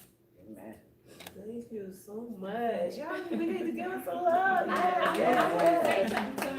I heard Ms. Vegas speaking about you, I just thought about Jesus. I really did, because you know, throughout the Bible, when He was getting His disciples who are followers of Christ, He said, "Follow me." That's what He told all of His disciples as He got them all. He said, "Follow me." And I look at you as a true follower of Jesus, not somebody who's just talking the talk, but you walking the walk. And so Christ didn't have nowhere to sleep. The Son of Man has nowhere to sleep. Christ walked this earth, and He reached out to people, and He wasn't all glammed up doing it. Talk about that. Okay? And you had the Pharisees who had the money, they had the riches, they obtained material things so they could look down on people. But Jesus, being the Son of God, who sits on the throne, did not look down. He went out, He said, "I come for the sick. I come where everyone was all, you know, they were all hot and digging." And so I'm saying that to say, when I listen to, I don't know you, but when I hear this, I see somebody who's really following, not just saying, "Oh, I'm a Christian," but somebody who's really following Christ. And that's why when you wake up in the morning, you have peace. That's why, because no matter what, you are following Christ. You are a true disciple. You are a true follower of, not somebody who's just saying, "Oh, No, yeah, it's you know, a difference I'm when you're when you out there telling me you going to prisons and you got things set up for kids and you're just giving, and people, somebody do wrong by you.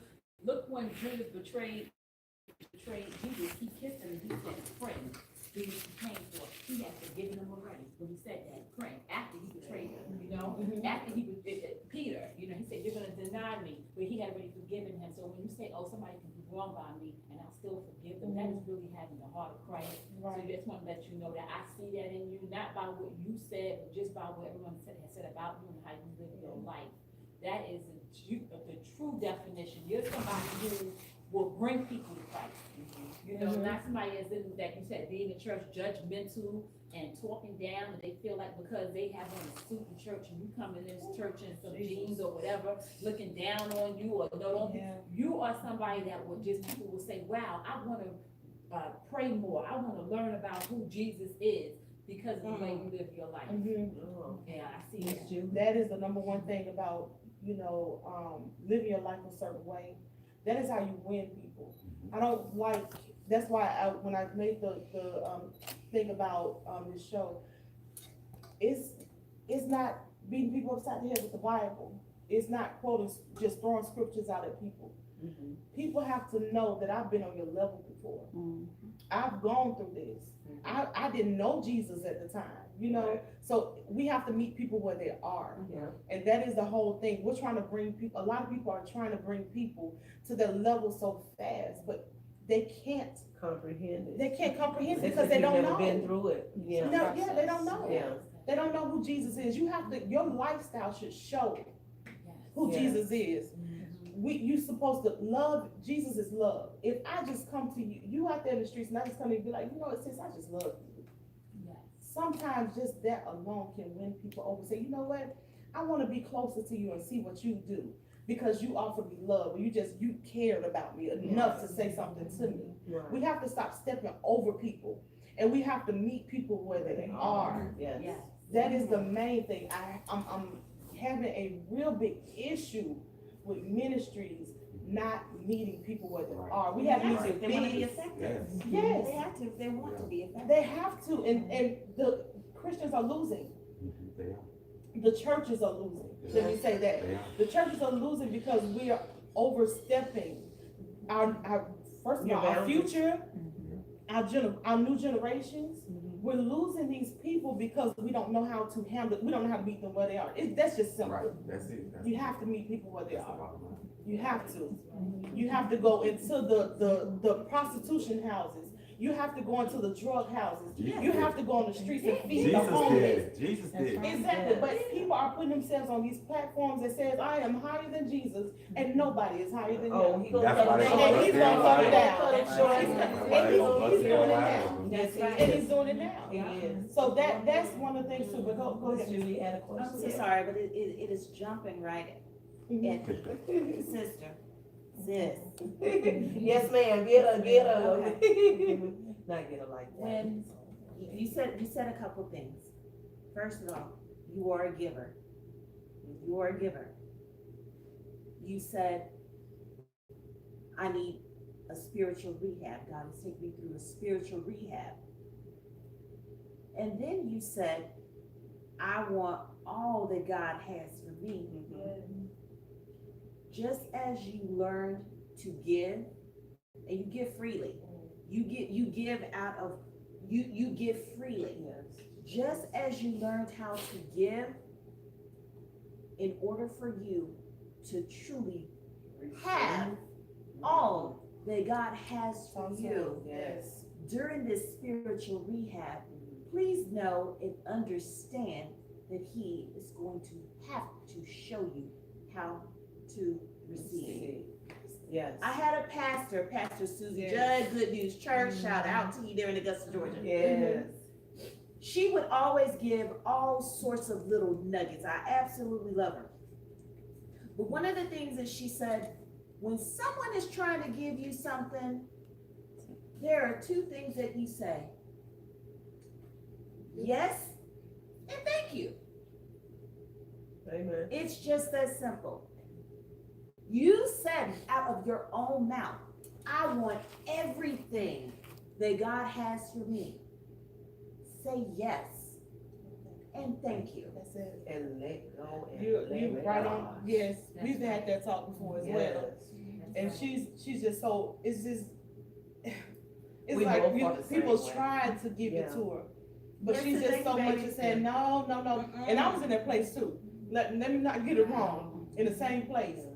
Giving, never receiving. Yes. Always doing, never receiving. Because, and the reason why I wasn't receiving, because I was saying no. Yeah. I don't want nobody doing that, because I don't want to feel a certain type of way. That's right. I don't want you to feel like I need you. Right. You know, so Yes, thank you. that's part of the healing thing. You have to get out of the place where it's like, look, it's not the fact that you need somebody, but God needs you to have certain things. Right. So you have to open up your hands and say, Yes. and thank Thank you. And I think it also comes from a place with not being able to receive love. There's some people Right. that cannot receive love. There are some people, And this is, there's some people who have a hard time, like my mother, when I would try to hug her, she would say, no, I can't hug too long, because she just could not take receiving love. And again, so there's some people that for some reason, they have a hard time, they give, but they have a hard time being able to receive love. And again, there's something from the childhood that grew within you that you grow up, because it forms your character. It does. Right. It really does, you know, and you have a hard time receiving that. And that's what I hear, a person that's just giving, which is great, because that's very Christ-like, period. Right. But you have to be able to receive love, even if you don't want to, you have to fight it, because you have to know that that is not from God, that is from the enemy. It's something that happened at some point in your life that made you feel like you're not worthy or you can't receive love. And you have to rebuke that in the name of Jesus. That's when you say yes, and like Ms. Juba said, thank you. Yeah. Even if it bothers, doesn't matter, because you say in the name of Jesus, I can do all things through Christ. And you certainly can say yes, thank you, because that is not of God. So God wants you to receive love. Yes. Okay, so don't let anything hold you down. My son, because my mother growing up, I never received hugs. I did not. And I noticed that even when I went to go live with my grandparents, they didn't give me a lot of hugs. They weren't very affectionate. Right. So I grew up not being affectionate. I was not affectionate. I felt like if I was doing things, then one day, and oh my gosh, he must have hugged me for like 3 minutes straight. And I was like struggling with my son. I had to fight it. I said, okay, I'm gonna stand right here, and if you wanna hug me for 10 minutes, because I know how I felt as a kid when I used to wanna hold my mother and she didn't wanna hold me. I said, I don't really hug my sons. And I'm gonna stand right here in the name of Jesus, and I'm just gonna hug my son. My son wanna hug me for 10 minutes. I'm not too long. But you know what? You have to fight that and say, I rebuke you, say in the name of Jesus. Yes, I deserve to be loved. Yes, my child or whomever deserves to be hugged and embraced, and I'm gonna do it. I'm just gonna say you are very beautiful. And you have to know that. We're gonna work on this part though. Oh, yeah, that's bothering me too. I'm like, This is the only one that I don't care, because I'm trying to look no at the matter mirror. what, just Yes. been around her, every time you see the praise come. And we know that That's what we need. We need reality shows like this. Reality show. Like I said again, with me, with people, you know, raw people that are real, not some fake people like that like to be seen all the time, or it's all about them and stuff like that or whatever, and putting themselves on a high pedal, a pedestal or whatever. Did I say the word right? But I just thank God for her, and you know, she, like I said, she's been a real big blessing and stuff like that. She keeps me encouraged. She believes in me, and I thank God for her, because you know, she's just a true, raw, real woman of God, and I appreciate you, because you is just so. Again, you're this inspiration. So, and just being with her, God is opening doors for me through her. Humble. You know what I'm saying? Like people that I would never think that I would come in contact with. Cause like I said, when other people try to block your blessings, God know how to bring people in your life to bring those blessings to you. So God is now to hook me up with big time people that's willing to work with me when others try to put you down. Say, no, we're gonna, no. Because like I said, when I said in the beginning, I'm a triple threat to a lot of people now. So when they try to block me, God just is bringing people, okay, this is even greater than what they, you know what I'm saying? So I just thank God. He shuts those doors, and we have to allow him to do it. And I'll tell you one of them, and I'm not afraid to say it, Fran Hammond's people. You know what I'm saying? The management. Because of that, you know, I just went to a little gathering, and I played my music to the management, and he was like, you know what? We want to work with you. And we just had this meeting, and then you know how we go through What you doing? What you doing? Look at that gorgeous smile. I know. I'm telling you, But you had that gorgeous smile. But she's very bold now. Hold on, she's very, very bold when She she's is. out there doing her thing. Yes. When she's in her lane, Or she's even bold. or maybe on that phone and Yeah, that that's to be able to do the videos. But when you Oh, come and you thank her, Yes. goes to this. Yes, and that we like that, how you doing? Yeah, you worthy of being No. thanked, honey. You are can't worthy, be you are careful, worthy to yeah. hold this head up too. Yeah. You are worthy to hold your head up, okay, sis? She gonna work on it. Hallelujah. Yes, I hope you over there writing her mirror with her. Come on, it's time. I'll say one thing, But yes, That's for the Facebook. yes. I also had Cause it's found how to overcome any situation. Cause I can't see her, so I had to come over here. So how to overcome any situation, any obstacles that we all go through. We can all give words of encouragement from family, friends, strangers. You know, we can find poems that encourages us that we may like and say over and over every day.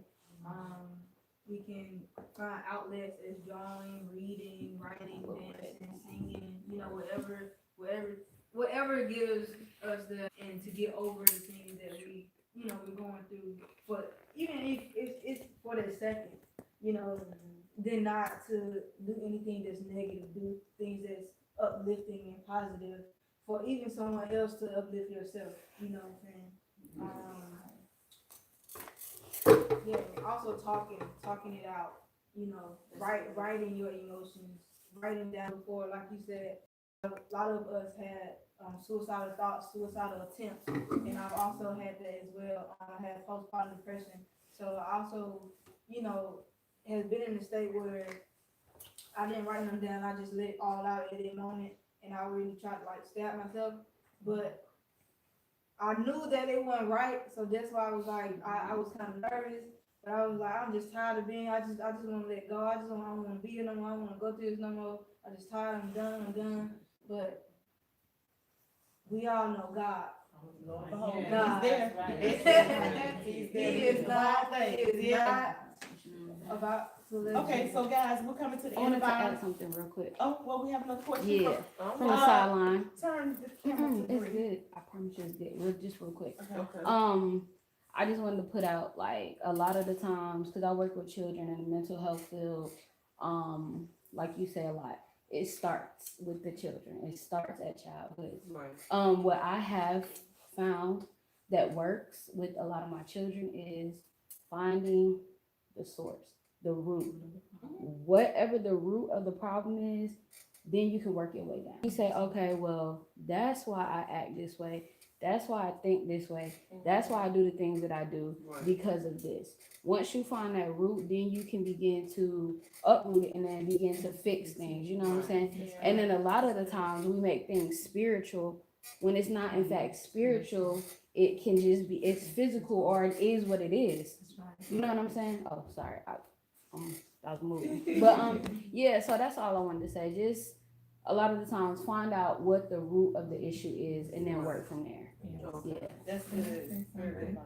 With the kids that I work with, that is how I've had a lot of them change around, you know, just going in and not just going in and hitting them with the word of God, but just listening to them. Yes. And whatever that issue is, it could be one kid that said somebody touched on them and made them feel uncomfortable. We get to the course not so much going in and trying to say, Spiritual. you know, driving it, trying to accuse, but just getting to that point, getting them removed out that situation and watching this kid blossom into the person that God has called them to be. So it doesn't have to necessarily be you hit them with the spiritual, because when you remove them out that situation, give them the healing that they need, they're gonna find their own way. Yes, We don't have to force yes, it. absolutely. And that's what I do with a lot of these kids, it's just simple things like the kid can't wash their clothes at home, but you going in and not just putting them on the spot but saying, hey, you know what, somebody blessed me with these clothes, let me give this to you. You understand what I'm saying? But then going to mom and say, hey mom, this place has a jar, washer and jar, I wanna get it to you. See, I haven't put nobody on the spot, and you killed that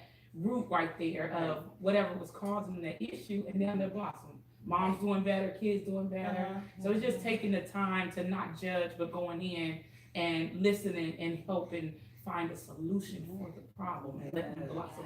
So we're talking about some resources too. Resources, Right. yeah, Yes, absolutely. right. Yeah, Yes, offering resources, yes. yeah. That's it. So Yes. that's it, That's- offering Resources, yeah. Right. Yes. Yeah. OMG. Because we can go in and point the finger all day long, but if you ain't got no Yeah. resources, No don't point the solution. finger at me. Right. You know, Yeah. there's no help. Don't bother. So we're coming to the end of Revive. Yes. I do want each one that's here, to say something to the viewers And we can just thank them or, you know, just whatever we have to say. So we'll start there. My name is Mrs. Vegas. If you would like to be able to get in contact with me, that is on my social media is MZVEGAS. That's the number 4 life. You can also email me at tiontaw1@gmail.com, or you can call me at 470-276-0930. That is if you would really want the help. I'm using my phone number just because you're trying to call me, okay? You know, we know the difference, okay?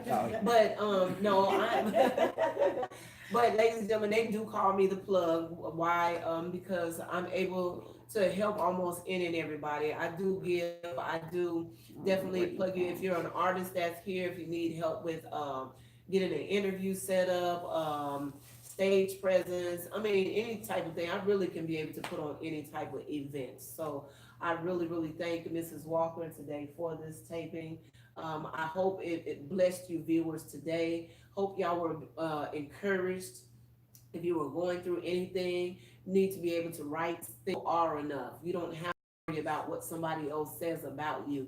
Just long as you're walking with the man up above. If you don't decide to walk with him, just know that you still are enough. Yes. It's okay. You already did all the hard part. It's over.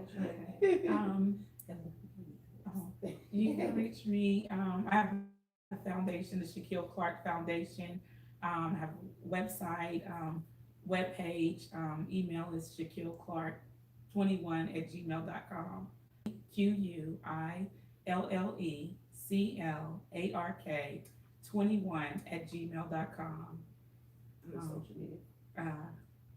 The Shaquille Clark Foundation, and then I have my own personal page, which is the Melvina Clark. It is, you guys, if you have a story, you're ready to be real with yourself and open up, you need to contact Miss Walker and get on this platform. Yeah. Because that's what's gonna help you walk into your greatness. And no matter what the storm may bring, let God do what he gotta do in your life and just be real. Yes, you can reach me. My information is on Facebook. My Facebook page and my Instagram page is the same. Francis Kelly, the New Prince, FrancisKellyDanuPrince,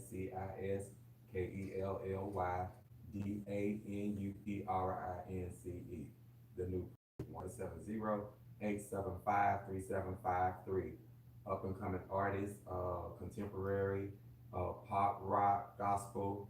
I'm a Prince impersonator. I'm also a Batman impersonator. So if you need events, whatever, I'm for all ages. Also, don't forget to look for my music. My music is out there on all the digital networks, including Spotify, Apple, the New Prince. Also, there's well, put it this way. I got a book that's coming out. It's called The Guilty for Being Innocent, and also I have a book coming out called A Man Called Eli. So, Batman, My Jehovah, and also Ain't Nobody Bad Like the Lord. Now y'all gonna like that. So y'all gonna like that. That song, all my songs are club beat songs. You know, I'm looking to do a Christian nightclub in the future. So like I said again, if you want to reach me for events, and 0-875-3753. Thank you for thank you for allowing us to come into your room, come into your business to share our testimony. Thank God for Ms. Walker. Did I say that right? Mm-hmm. Thank God for Ms. Walker, and also thank God for Melvina and everything. So we know that this is going to be a success, and again that we know that you all been looking for a show like this, and I'm telling you, this is just the beginning, and it's going to take off great. Yes. And I'm Juba3 Alexander. You can find me on Instagram and Facebook under Arthur Juba3, and it's spelled just like threat, Alexander. You can find my information, be able to book me, order my books, and I have an upcoming book coming in the fall. It's my first non-fiction called No Residue, for those who don't look like what they've been through. But anyway, yeah, it's juicy, y'all. But it's Juba3 NasPennyAlexander.com. You can find me there on my website and book me speaking engagement. I love to talk. I love to speak to women. I love to talk purpose. I love to have a purpose conversation with you. Feel free to look me up there, and you can find all my information there on my website. Okay, you can find me at, on Instagram and Facebook and Gmail, Naz Pankey. First name is spelled N-A-Z, last name is spelled P-A-N-K-E-Y. So type in Naz Pankey, you'll find me on Instagram and on Facebook, and my Gmail is nazpanky@gmail.com. Thank you, it's been a blessing just to be here. I've had really a great time, very comfortable, loving environment. I feel at home. I felt very comfortable speaking, so I would encourage anyone to just come to the show. I mean, this is amazing. Thank you for having me. Thank you, Ms. Vegas, for inviting me as well. And it was just a blessing and an honor to meet you. It really, everyone was a blessing and an honor to meet you. So yeah, and you as well. Thank you so much. Thank you all for having me on the show. I had a great time. Asiana Chin. You can find Ace. My name is, they call me Ace, but my real name is Asiana. You can find me on Facebook, ACEONNA, last name CHINN. On Instagram is ACE, the number 2, BADDTYN.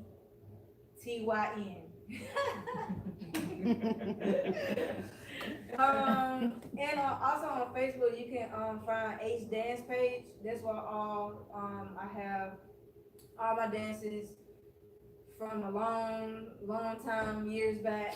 I also have a YouTube page. You can look me up, CHINNACEONNA, and that's also where you can find my dances on YouTube as well.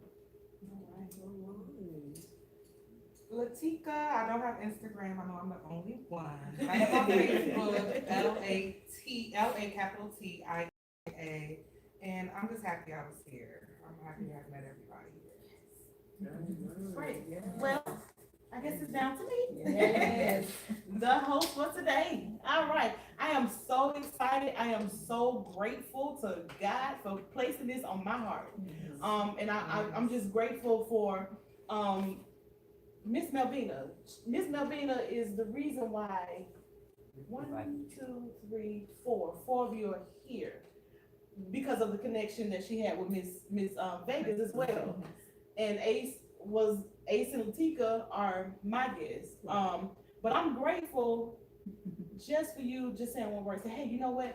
I have some people that love to tell their stories. So I'm just grateful for you being that person, being that mouthpiece and that way to get what I needed at the moment. But I'm so grateful for you viewers for looking in and just being open-minded to the different testimonies that we have. I hope that we've said something that touched your heart, something that have given you or just helped you out with whatever situation that you're going through. There is more to come, so be tuned in for the next shows that we have. I like to call this ministry, not so much a show, so I'm gonna find a way to get that in and make it sound the way I want it to sound, because it is ministry. It ministers to the heart of the people, and that is what we're here for. So I'm just grateful for everybody that's here, and I want y'all to give a hand clap to yourselves. It's been amazing, you know. And we're just grateful to God, and we always just want to let people know that God is the way, the truth, and the light to all things. Thank you for tuning in. Hold on, we have one question. To Tamika Hunter, thank you, ladies. I'm sorry. Thank you all. Thank you all for sharing your stories. It really blessed me. Y'all have encouraged me. Continue to keep up the work that you're doing. Be blessed, powerful women and men of God. Rika says, we can put everybody's information out on the page. We can do that. Let us do that. We'll make sure that we tag the information on the page, so it'll be available to anyone that want to contact anybody that's on this platform. And also, if you want to. Did anybody win the book? Right, the number 3, the number 3. Are those the only people that we have that, saw anything. I said, can you give it to the 2 that commented? Can we do that? Sure. let them two know that they have it. They got a book. So they'll be blessed. And some people. And then some get people Mrs. say Judy amen. and. Yeah, we'll send them get Mrs. Judy, information. we'll connect them and make sure that, Thank you. you know, those two people, I know them personally, and it's right on time, okay? Book. So, yeah, that's a blessing. That, this platform is open, this is open talk, this is open for, it's not a dress code, as you can see, dressed down in these jeans purposely, because I knew that the ladies would be dressed up or whatever, but down just to let people know that this place is open for whatever, Right. you know, have on your club clothes, come here, sit on the couch right here, because we know that something will be said Right. that can help you or even help contact, on Facebook, which is KKE Production, no, Productions LLC. KINGDOM creates KRE, the number 8Z Expressions, EXPRESSIONS Productions, PRODUCTIONS LLC, and that is Facebook. That is also for YouTube. We do have an email, kkeproductionsllc@gmail.com. My name is Nikisha Walker. My business partner is Brianna Cox. She's the one that works the cameras and the lights and all that different type of stuff in the back. But the two of us will make sure that we contact you back if you give us an email, a shout out, whatever. So you all be blessed, and we thank you again. Yes,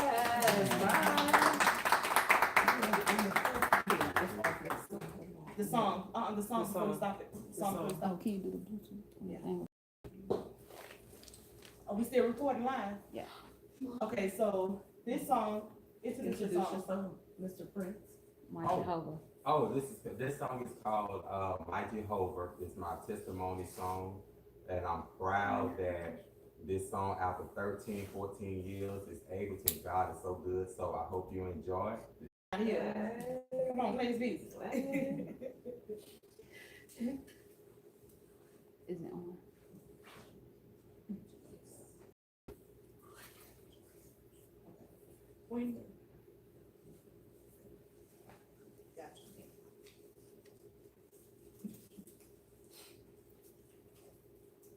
It's not connecting.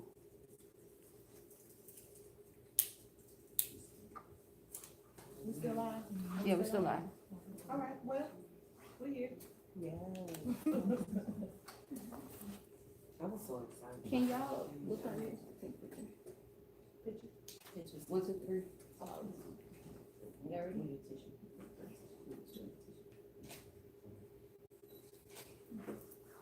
How's my hair, honey? This right. Now one more. Hold on, one more, y'all. One more, okay.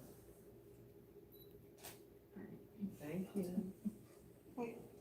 And then we're gonna get a group. Yes. We need some groups. The music is ready. You got it ready? Yeah, play it.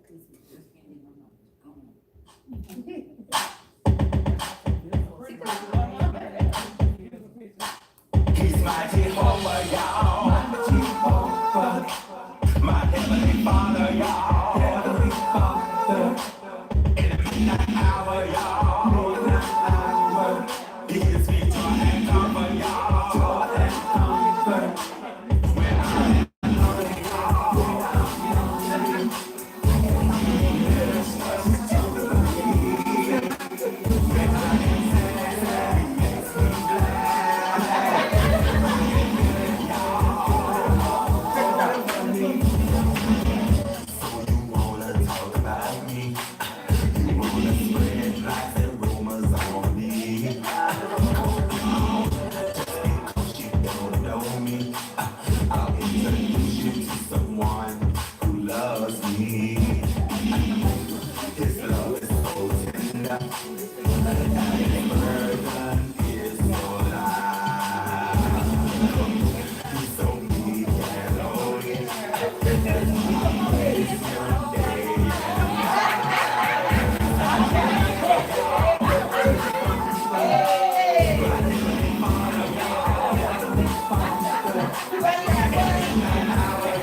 I can't even look out.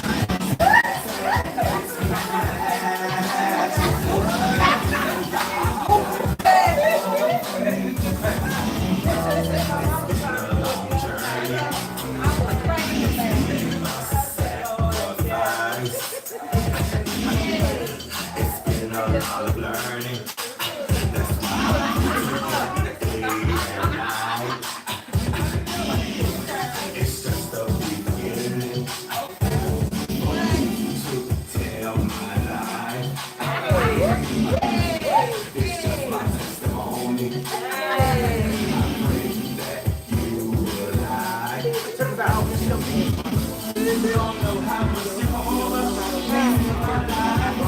You don't know how much I can't stand.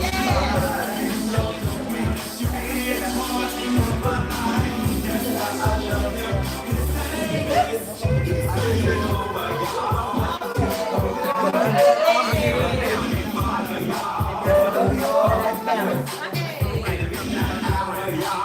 over, it gives me joy and comfort, y'all. Joy and comfort. When I am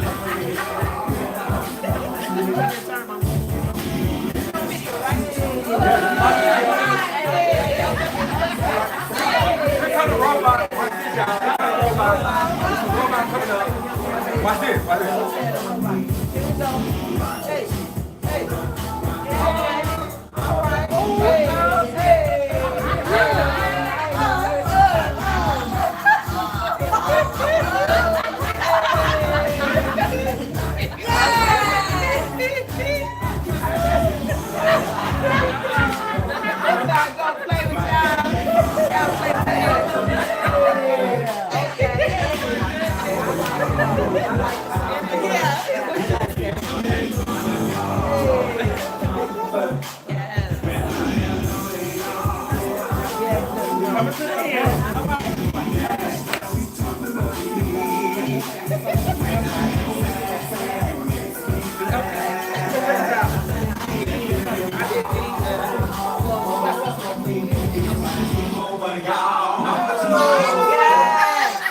It's our generation.